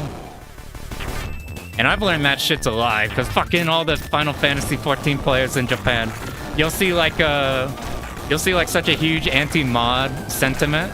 And then like the world first is always a Japanese team with fucking super zoomed out hack. or like something. I'm like, fucking everybody's using it. You don't. Ooh, I've never seen that attack. We usually kill it before them. I'm like, fucking just use the save states. You don't have to feel weird about it. There's something like that in like rhythm games too. So in rhythm games, like sight readers will look down on people who memorize a hard track. They're like, oh, of course you cleared that hard track. You practiced it. I'm like, that stuff makes me lose my mind. I mean, like, sight reading, like, going through is like a whole nother thing, and that's super cool. But like, oh, you cleared that because, of course you did. You've just been practicing that song a bunch. And I'm like, what the... For a lot of console games, you don't want save states because they'll make the game learning it too fast.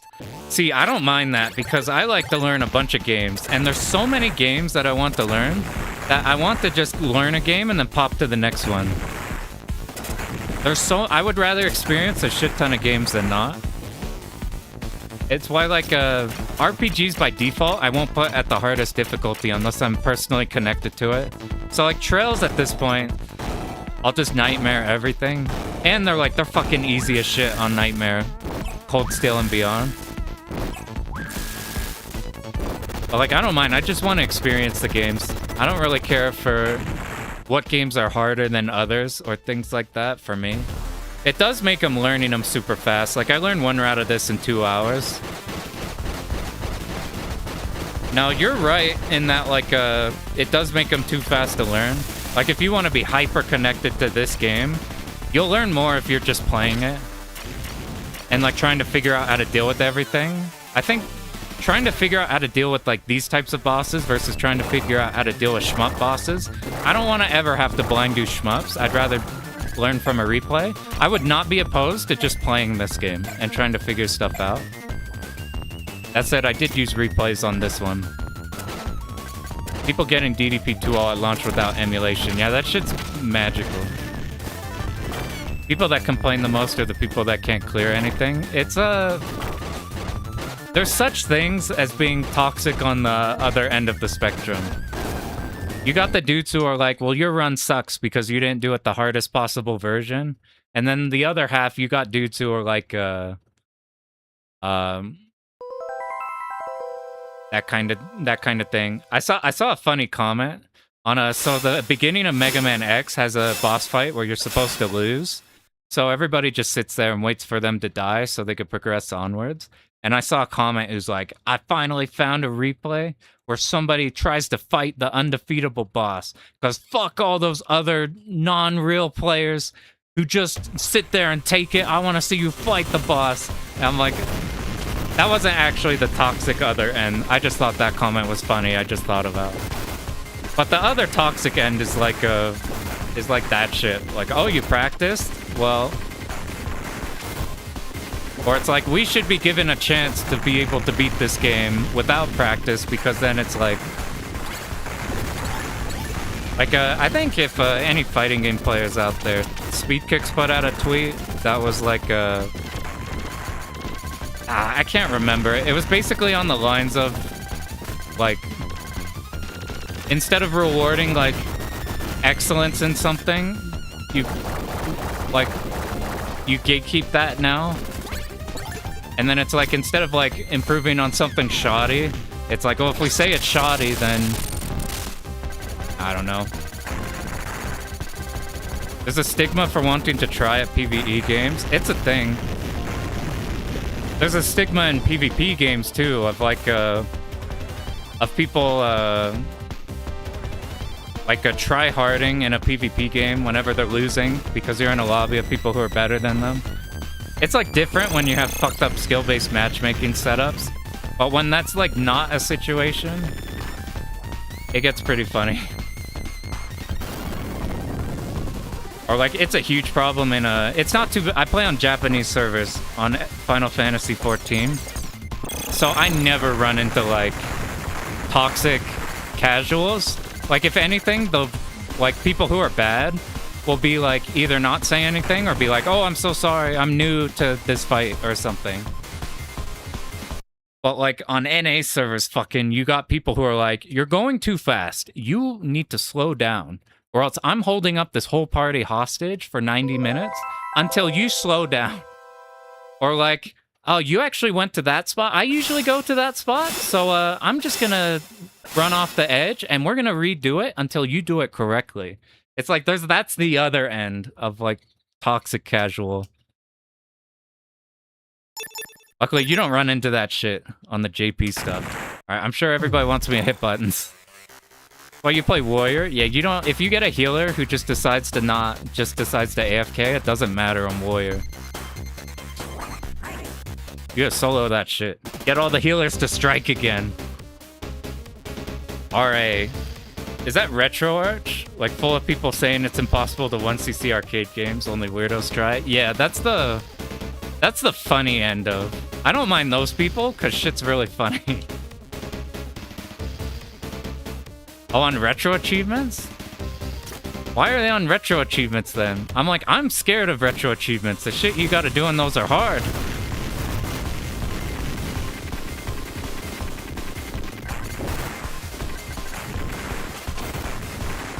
It's like the proud of being bad is a very different thing from being bad. Like, being bad is never a bad thing. Being proud of being bad is always weird. Like, going out of your way to be bad. Not even like, oh, I learned slowly. No, I mean like, I will actively attempt to not try to learn at all costs. You know, you could two-wall pull. You can wall-to-wall pull and warrior with fucking... I bet you could without a healer on that. I'm tripping. Where am I? I'm like, usually he dies by that point. We can't take any hits on here. Being bad is awesome. You get to learn so much shit. And there's like, I know some people are scared to be bad at any point in time, even super good players. Like, let's say you're like a two-all player of like, I don't know, whatever you want. And then it's like, what's a completely separate hard thing? And people will be scared to go back. They're like used to them being like at I can do this hard thing. I'm scared to go back to being like, looked at as terrible because I'm supposed to be good because I was good at this thing. Run into that a bit. You have to be comfy with being shit at the first. When I was learning this game, I didn't make it past the first stage for like just dying over and over on the fucking first Zakos you run into.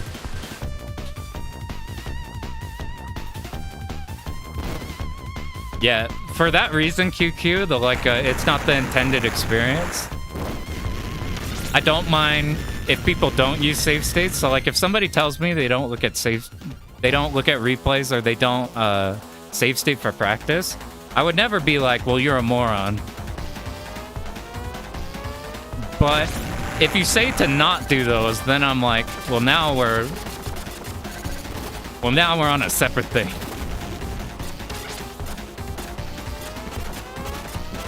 Yeah, I think. Yeah, I don't know. Luckily, the things with these being like single player accomplishments is it doesn't really matter what the fuck the other people are. Like, you're never gonna get bombarded with a ton of people telling you you're doing the thing wrong. Get a little... Yeah, do you know they patched out in Stormblood? They patched out the fucking Alamigo giant ass pole. That's so sad. They keep patching away wall-to-wall pulls. Being bad at competitive FPS games is miserable. I think competitive team games are impossible to not be miserable. I'm done with them pretty much. Any 5v5 League game, any FPS, any Counter-Strike, any Valorant, any team-based competitive game, I just don't give a shit about anymore. I don't like people. It's a miracle I'm raiding in Final Fantasy. It's like an actual miracle. I'm like, I vastly prefer shit like this where it's all on my terms. Of like, I cleared the game because I got to this level of proficiency with it. Yeah, there's some good... People don't like an early AR. They don't like Arm Veil. I think Arm Veil's the best ARR dungeon, and it's not even remotely close. I think it's the best. Sorry, I gotta catch up, because we landed on one. Luckily, this stage is super easy. I'll have to catch up once we're at a pausing point, since we're on a auto-scroller here. Yeah, cheating online's a thing.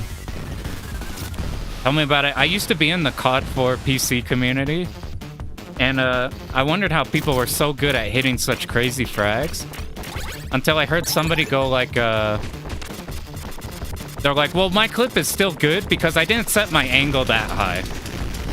Or like, wow, that was impressive because they only use skins. And then I'm like, wait a minute, 1 second. They're like, yeah, this clip is good because they set their like aim angle. They set the aim angle not that high, so it basically only like would lock on a little bit. I'm like, you motherfuckers. You sons of bitches.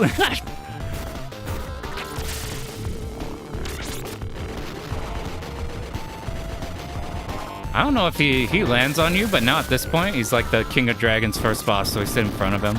If you damage him enough, you skip this phase. It's cool to show the stuff that we usually skip. So like, if you've ever seen a Call of Duty 4 PC video, like montage, edit, whatever, basically the entire point of that community is not hitting the best clip. It's literally about hitting clips that look like they could not have been cheated.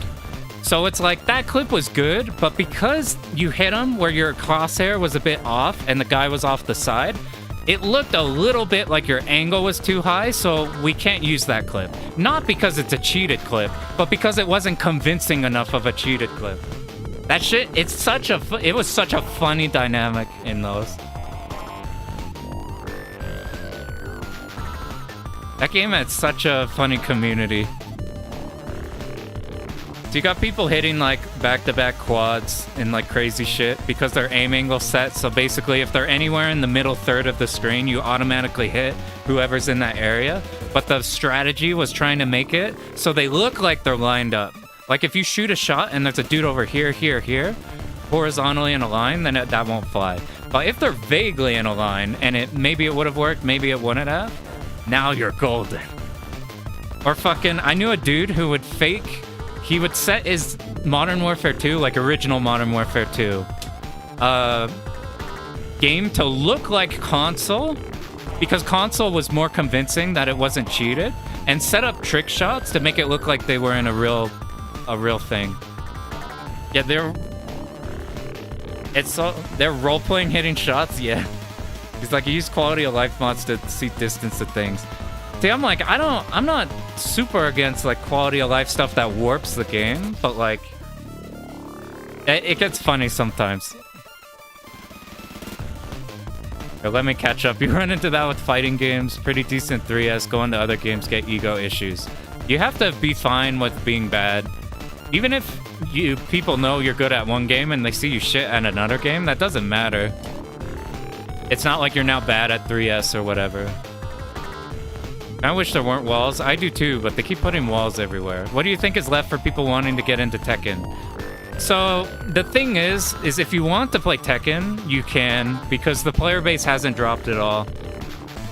And technically, Season 3 had beneficial changes.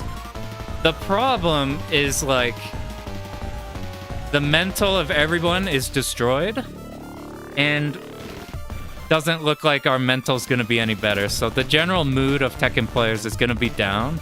But if you actually want to play, like, the player base is still there. You still get matches fast. I booted it up the other day just to fuck around with the new character, and you just insta-pop. So, like, the thing is, though, is you want to play that game with local people or with people on Discord. If you only play ranked, then there's no reason. It's just not good. Friends are anti-Tekken 8 and aren't playing it out of protest. So you might have... So we have a bunch of guys at our local who hate Tekken 8 and still play it. Are they a Tekken 8 player who hates it, but they're addicted? Or are they a Tekken 8 player who's like, okay, we're done? For a while, I was just like, I'm just kind of done. A lot of our guys who hate it, I still see them on every week. Ever played Virtua Fighter? I messed with it a bit. It's way, way different. It plays more like Mortal Kombat style frame data than like a Tekken. Alright, so this is the stage where we get the secret thing. But, I think old Virtua Fighter, yo, what up? We've done, everybody just got here, we just got all the routes done. We no-missed all the routes, we didn't die on any of them. And now we're getting for a secret route. There's a secret on this stage you can hit. And if you do, you get a secret ending. VF doesn't have, like, hitboxes. I haven't messed with that stuff. The thing with VF, though, is, it's far, far more RPS-y. Like, the RPS in Tekken is in your movement and how you approach. In Virtua Fighter, it's way more hard reading. It has a lot more deterministic, there's literal frame data for how you step things. So it's like, if you step this move from this character, you will be +5 or something. So you can know, if I step this move, I can't get a guaranteed punish, but I could go for a throw mix-up. Or like, whereas Tekken is way more loose with how stepping works. And like Virtua Fighter has hard counters, like if you hit somebody who's throwing you, you will always win, regardless of if their hit comes out faster.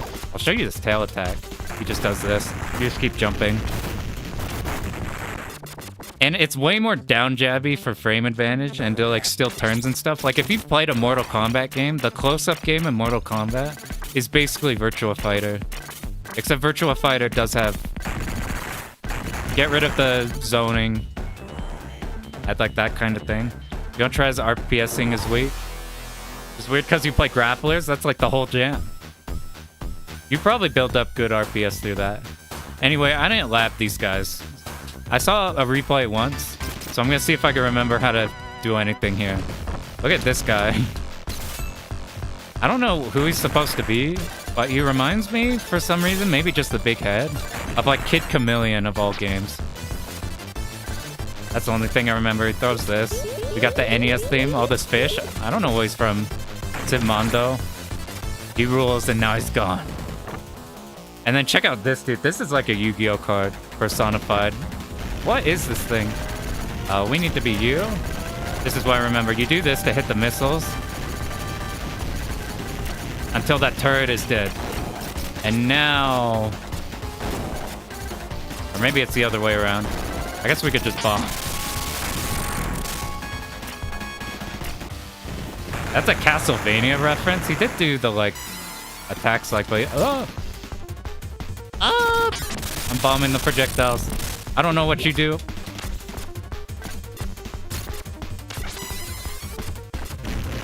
Whoa, that shit died. The bomb did so much damage. Yeah, that's the most SMT enemy. And apparently that came from somewhere. Look, the fucking dinosaur is still alive from the jungle stage. Yeah, I could see you recruiting him in Persona or SMT. Their RP is so strong you don't have to be super good at it. I guess so. You still build that skill. Anyway, now we're the Cyber Monkey Lord. And we did it. So if you want a technical quick 1cc, you only have to learn half the game. You just right before the virtual zone boss, you just right up on the wall. Whew, I think we did. We showed the secret ending. You get married to Monkey. I think there's something at the end too. Yeah, a fast ship in a shmup. It's like you don't have to route as tightly. Like fast straight shot ships are weird because you have to route them because it's like you can't just have wide shot kill everything. But at the same time, slower wide shot ships, if you get behind in your route, then you're like, oh, you go so goddamn slow. That's why, like, I've had people say that, like, you should never pick, like, DOJ Type A. Because it's like, wide is just better in every way. And I'm like, but you can fuck up with Type A and still get there faster. And it's like not that much of a whatever. Thought about getting into light gun games. I thought about getting a... Not Sinden. What's the open source project? Open source project or whatever that people construct some out of. I've thought about that.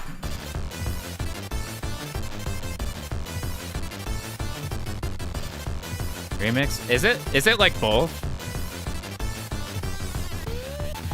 But it got like there's a lot of Castlevania reference in here. Like he turns into Dracula in one of them. Fucking with the cape and everything. Oh man, we did it. This game, which I thought was impossible for years. It turns out you pick Brownie. Threads the game. I'm gonna see if I go... Or I don't know. I don't know how to do the Fang shit. Maybe I'll pull up a replay that shows what I'm talking about with the Fang thing, where you just completely messed up. You played Super C? No. I haven't played the Super Nintendo. I mean the NES or the arcade one. I've only done arcade, Contra, and this one. I'm really lacking in console game clears, which I've been interested in messing. There's a bunch of games I know are good, like shit like Shinobi 3 or whatever. Or like, we gotta do this one at some point. Fucking Gunstar Heroes, the best game ever made.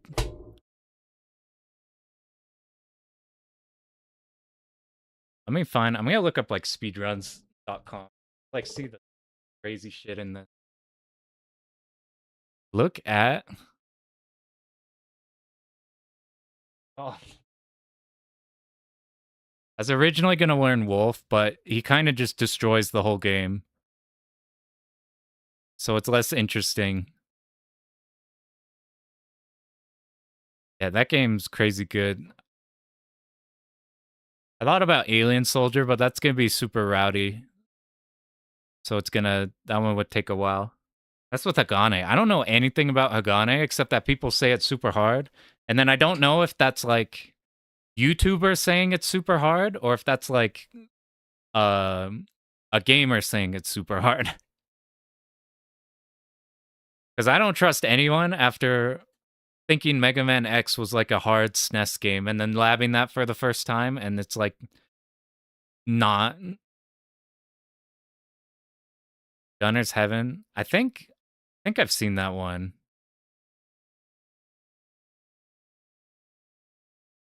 Here, this is a failed determined the hell. All right, here we go. Here's the second place for this route by Sick Pick. Yeah, it's like average. There's like a spot here and there, but it's otherwise like...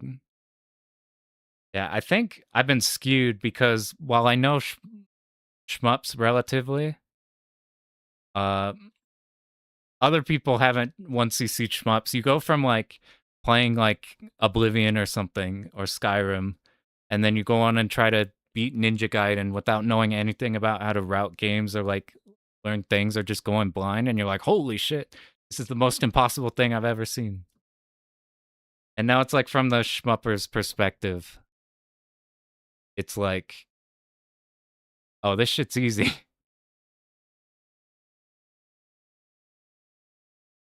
Okay, whoop. Let's just chop off the pace. I want to show you why we were tempted to play Wolf, but otherwise didn't. Because I want you to look at a boss.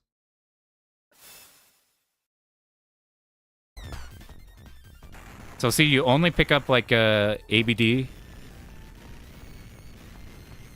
And this first boss, which we take out really fast because Brownie is super crazy strong with the yo-yo. But look at what it's like here. You just get this super charge shot over and over. And then bam, it's dead. And it's not just dead, it killed both faces. So like, what's another boss? Here's a mini boss. Oh, we skipped by the mini boss. He probably killed it too fast. Do you do that in Cuphead, the weapon switching or the charge shit? See, look, it's dead already. Let's look at this guy. Do you think he'll be able to make the damage check before he retreats into the background? Oh, it's fucking dead. This is where I'm not against this type of run. I will hella do this stuff. But I kind of want to play this game. This game's really good. So we picked Brownie to pick the OP character that plays the game. That's like for Raiden fighters, we picked the best character who plays the game. A slave plays the game. The game's still hard if you pick that, but like that kind of idea. Yeah, it's like the technical kills, except there's no waiting for the technical bonus to pop up. You just go in immediately. So that's where I'm like, that's more for the speedrun tech versus the like for a 1cc. I want to like play the game at least a little bit. So man, so shmup wise, I also as in like a hotel with like 4 hours with nothing to do but time to kill. So I learned Axelay. Fucking learn most of Axelay. We might stream that sometime soon. I gotta get off my ass and make an actual video. I just make one on Maho. Then we'd stream Axelay. And from there, I don't know. We gotta pick a hard game and a not hard game. Axelay fucks with the brain. It's a thing on the vertical stages. Even though that game's like way more lenient. It's like fairly lenient compared to like all the other Konami stuff. There's a lot of ways to get like run into shit and die. That made me always think it was hard. But you're gonna be at Slam 8 with the surprise game. Yeah, I told Mark what I was gonna play, and he got super excited. I told him I was gonna play Signy. Yeah, now we're talking. Let's go. Are you doing anything in next Shmup Slam? Yeah.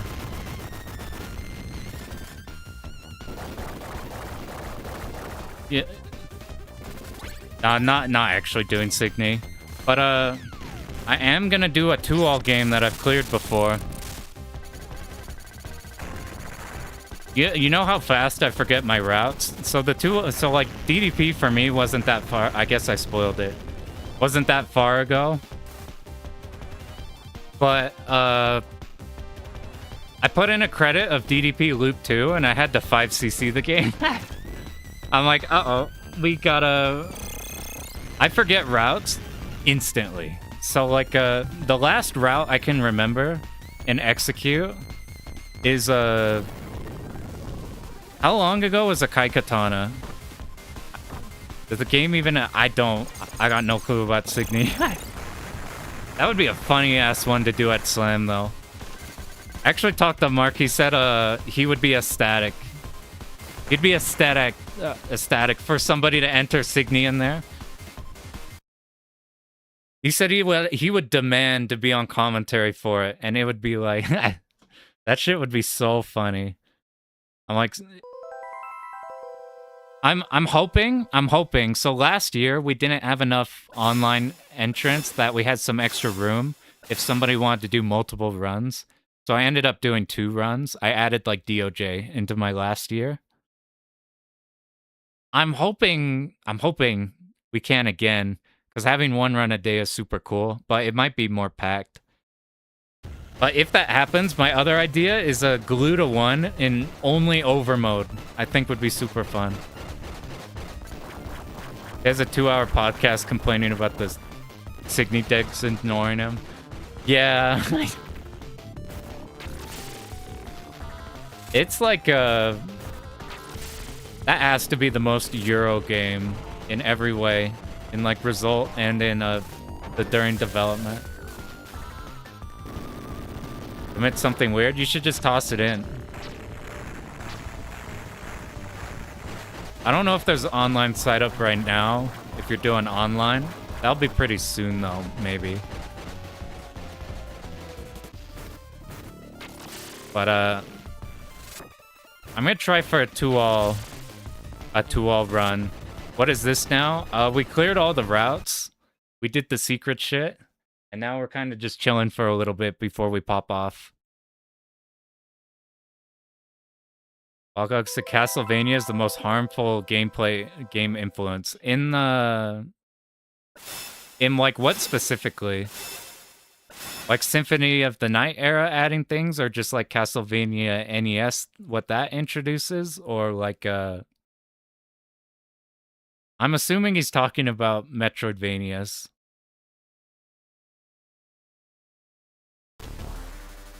I get the feeling, yeah, Symphony of the Night. I'm so weird with Metroidvanias, because I went from like they were my favorite shit to they all feel like the same exact game.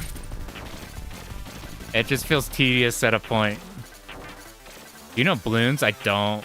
100 years ago, we were all playing like Bloons 3 or something. I don't know anything actually about Bloons though.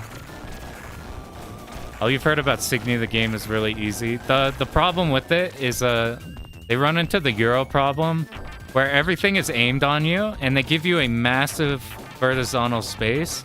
So you can just circle strafe the entire game and there's nothing to block. Like there's no cave game making you have to make U's. There's no Raiden sniper tanks that are like, you have to kill this enemy or else if it stays too long on screen, you just can't. You're just restricted on movement. There's just no movement restriction. You just go the whole game, just in circles over and over and over and over.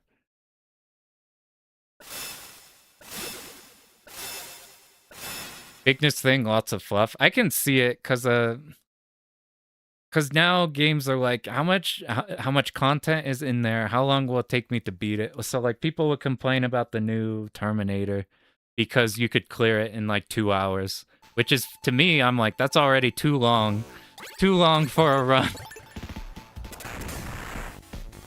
Or like every once in a while, there's a good Metroidvania that has like a spark to it. So like, I was watching Macaw stream Curse of the Wolf? What is Curse of the Wolf? Is that what the game's called? I can never remember. Blood of the Wolf, something of the Wolf, Chronicles of the Wolf? That game is fucking awesome. That game has linear... That game's a Metroidvania, but with the sick-ass shit you'd expect out of a linear game. Yeah, Bloons as a spin-off shmup. I've never seen that. I'm imagining it's like Platypus or something.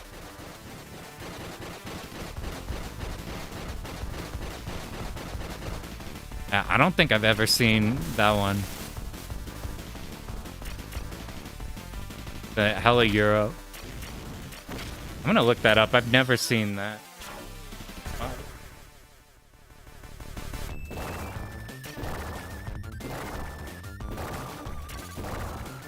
What's it called? If I search shmup, I just get first-person shooters. Bloons BSM? Yeah, Chronicles of the Wolf. I watched a Macaw play that for like an hour, and then I paused, and then I went and played it, and that game's like Like, if I'm playing a game and it feels like another Metroidvania, then I just dip it immediately. Like, every game feels like it's Metroidvania video game. The moment I feel like that, I just don't give a shit about it. That's one where it's like, this game has, like, super heart in it. Yeah, it's really good. That one's fucking awesome. That one's basically I want to play a Metroidvania, but I'm tired of, like, the normal Metroidvanias. Remember Gamehouse? No. Not familiar. Best experience with Metroidvania. Super linear with the map, but basically just arcade game. I get kind of that feel. Maybe just the gameplay and engagement-wise from, like, your Hollow Knights. Like, I found out I liked, I played Hollow Knight into Symphony of the Night. And so I'm like, Metroidvanias are fucking awesome. And then like, I don't know. They need something else to them. Like, maybe like Rabbi Ribby could be cool just because the combat's so different. It just doesn't feel like this is Castlevania Symphony of the Night video game. Or this is Metroid-inspired video game. If I can connect anything to a single hard reference of a game, then I don't want to play it. So like every JRPG that's like, this game is like Chrono Trigger, but new. Then I'm like, I literally don't give a shit about it. If this game is like it's Contra, but now it's new indie game. Like, don't give a shit about it. The only exception, I think, Chronicles of the Wolf. That one's like, I don't know. That one's like an exception. Felt super jaded with Metroids till Silksong dropped. That's how I felt too. I like Silksong a lot, but I had the Dark Souls problem where I got kind of tired of the loop by like 30 hours in. I got to like Act 3, and then I'm like, okay, I got a bunch of stuff to do, and then I just didn't want to do anymore. That's more of a me problem though. That game's like super good. Still haven't played Super Metroid. Just hate the pacing. It's a thing. I used to love exploration and running around and doing everything, and now I'm like, I want something like this.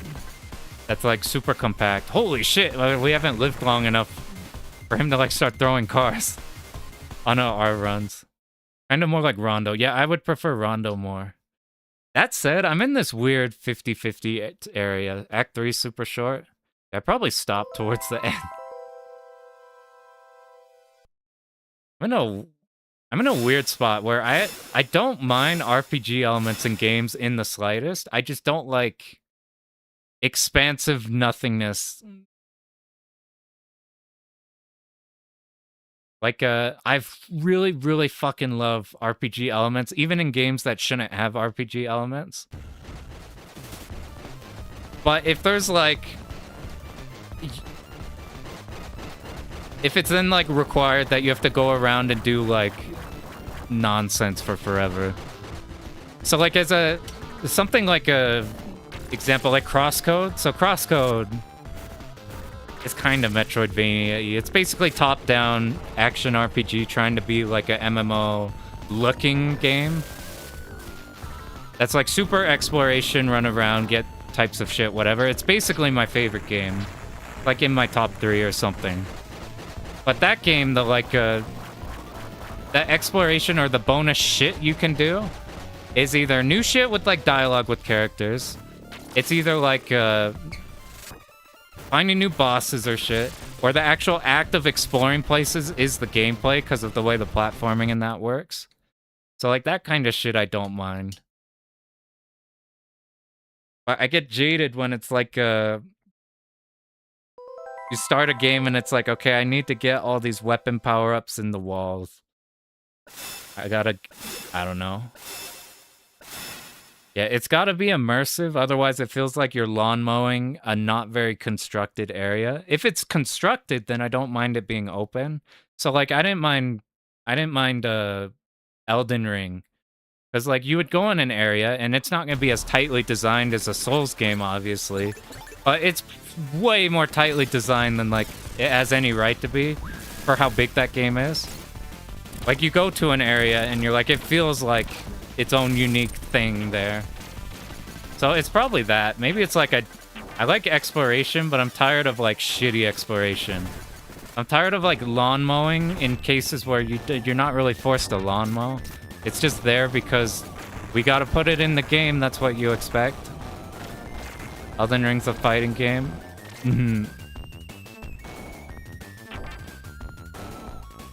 That's a thing. The Roblox PvP Toho game that's a clone of 9. That's sick. That reminded me of this, actually. You know, it'd be funny to submit to Slam? This game. Have I ever brought this up? Have I ever brought this up before? Do you guys want to see my very first Toho game? 700 hours of PvP? Damn. I don't know anything about Roblox. I grew up with Blockland, which was like the better Roblox for a while, and then it just ate a dick, and then Roblox figured out how to appeal to every single person on the planet. Yeah, Toho 9 is PvP, Toho 19 is PvP, and then there's the Toho fighting games, if you count Notch Shmup. We should try Once You Sing Hisoten Soku at some point. But I want to show you. Are you guys ready? This is my very first Toho game. This is the first time I've ever heard of Toho before. I had no idea what I was looking at. I don't know if anybody else on the planet has seen this before. You ready? I don't know if this will get me. There's a track on here that might fuck with the video. The only Toho game you need to play is Imperishable Night, the best one. Maybe we'll see for a second. Maybe we'll be fine. I think we'll be fine. So this is my first Toho game. It's a fucking StarCraft 2 mod. Again, the boss is a big Thor.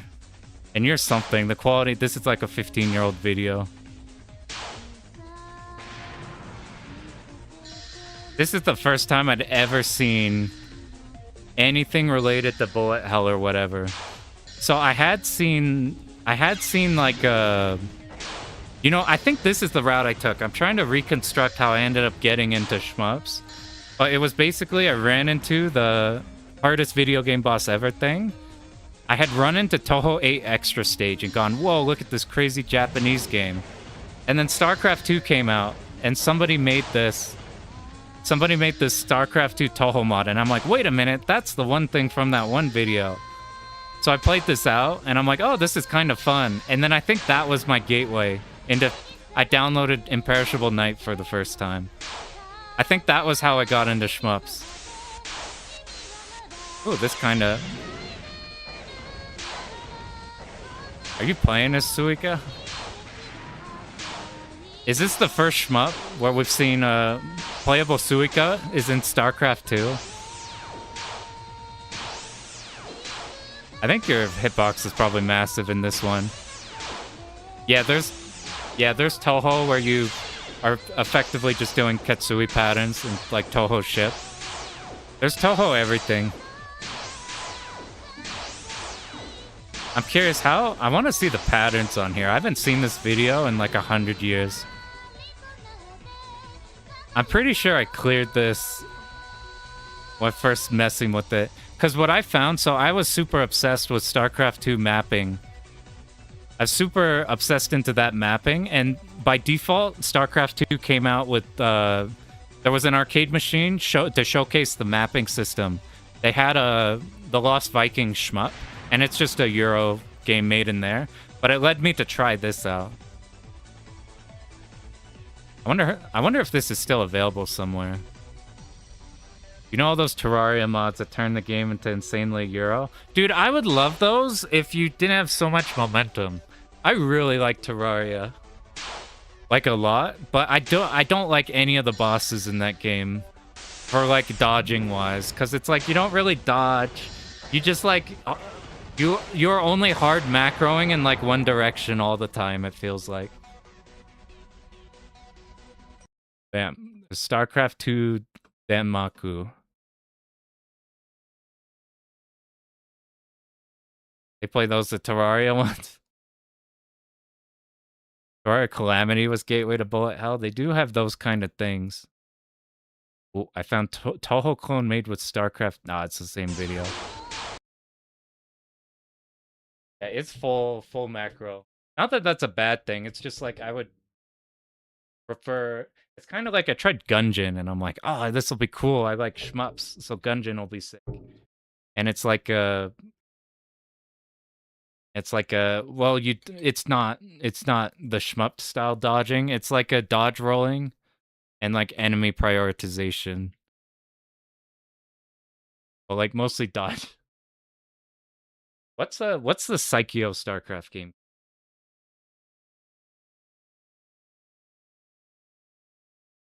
We're gonna look at Buffy real quick. While we're on the talk of StarCraft shmup, have you ever seen this shit? It's a Psycho ripoff that got instantly like taken by Psycho because they're like, what the fuck? Or not Psycho, Blizzard. Because they're like, what the fuck is our assets? I think it's like a Korean dudes were like, what if we just ripped the StarCraft sprites and made this? I have a 2-all of this game on cab. Some dude locally brought a fucking Missioncraft PCB.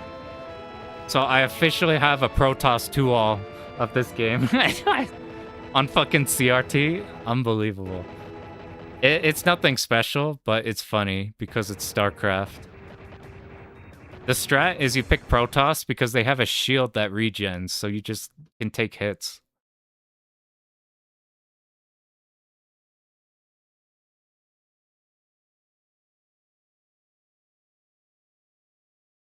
They kind of work. They kind of do. And it just looks like a StarCraft custom stage.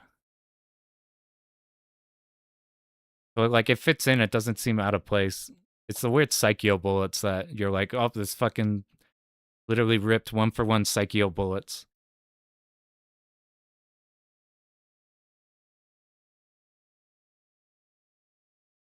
All right, we'll peep one thing real quick. Blizzard Cave collab. Hopefully not. The last time Blizzard got eaten by another company, things went not so hot. All right, let's trying to pull up. Come on, where is it? Trying to pull up a Gunstar. I've thought about learning Gunstar Heroes where they just use this. Protoss is Toho 15 Raisin. I started messing with Toho 13. It's weird because you have a hyper to fill up. I don't exactly know what makes it fill up faster other than picking up things. I think you just point blank and do that. I started messing with 10 Desires. So I've thought about Gunstar Heroes a bit. It turns out the strat of this game, so this game has the compile shit where you combine colors and you get different shop. Just like Spriggan, which is compile stuff. But I think the GOAT one is this combination where this is homing plus the flamethrower, and you basically direct it like a mouse or like a Guwange like targeter thing. But like it does so much damage. You just sit on them and die. I might learn this route. Because the other alternatives I've seen, they use like the homing but with the blue laser, where you don't have to aim it, but it just auto does everything. I'm like, this one's more interesting and seems way fucking faster. I'm like, I thought about basically everything in Contra, in Contra Hardcore, is something that I like in Gunstar Heroes. It's like shit out of there, so I'm like, at some point we gotta do this one. Yeah, FDF 3, you gotta go for no miss, no bomb in FDF 3, it feels like. Or at least like no miss, because it's like you just have too much. You got too much. We once CC'd Lunatic on our first try and getting hit like 800 times. There's an ultra mode actually that they added into FDF 3. We cleared like everything in that, then they added ultra mode. That might be fun. Plus, Imperishable Knight's my favorite one. Plus, that game fixes visibility. Somehow that game explodes the screen at all times. But the contrast and everything on all the bullets, you always know exactly what and what is not safe. Like Toho struggles with that so hard. Yeah, FDF 3 gives you so much. You could clear normal with full sight read. You hella can. I genuinely think I put more effort into my Toho 8 normal run than in FDF 3 Lunatic. Because I had to route Toho 8 normal.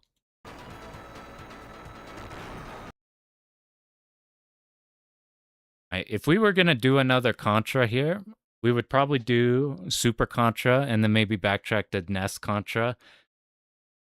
On the side of other games, like Ninja Gaiden 1, I thought would be super cool to do. Gunstar Heroes seems sick. There's a shit ton of these, even like weirder shit. Like doing like the Valis games of all things would be weird. It's like there's a huge amount of these types of games I just haven't explored because you play one level of them and then you keep moving on past the emulator list and you don't actually sit down to play something. Or you hear like, oh, Hagane, that shit's for hardcore players. We can't ever try that one. We won't be good enough to beat that. And then it's probably like completely fine. It's probably easier than like your normal cave one all by far. Friends love it, but can't get into actual Tohos or other bullet hells. They gotta actively want to do more. You get them in FDF2.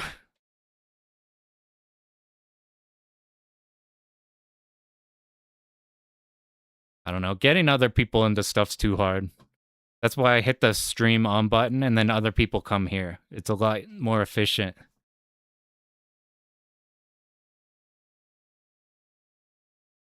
All right. That's going to be it for me. The plan is I got to get off my ass, make the video. We come back with Axelay, and then who knows what we do next. Could be more of these. Could be. I do got to stream Tekken sometime before we have a tournament just to fuck around in Tekken and remember how to play the game. This has been cool. We got these. I was expecting to die a lot more in these. I think we just threw the first run and then we got the rest of these. I could be wrong. We messed up in one of there.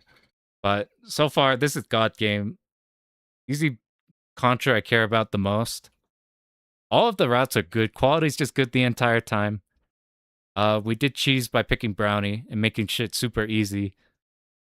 But like a good balance of picking a super good character and not being completely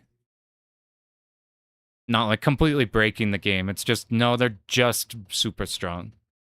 So that made it a lot more enjoyable, I think, than just like one-tapping everything in the game. Anyways, we'll be back at some point. Looking forward to Maho vid. Appreciate.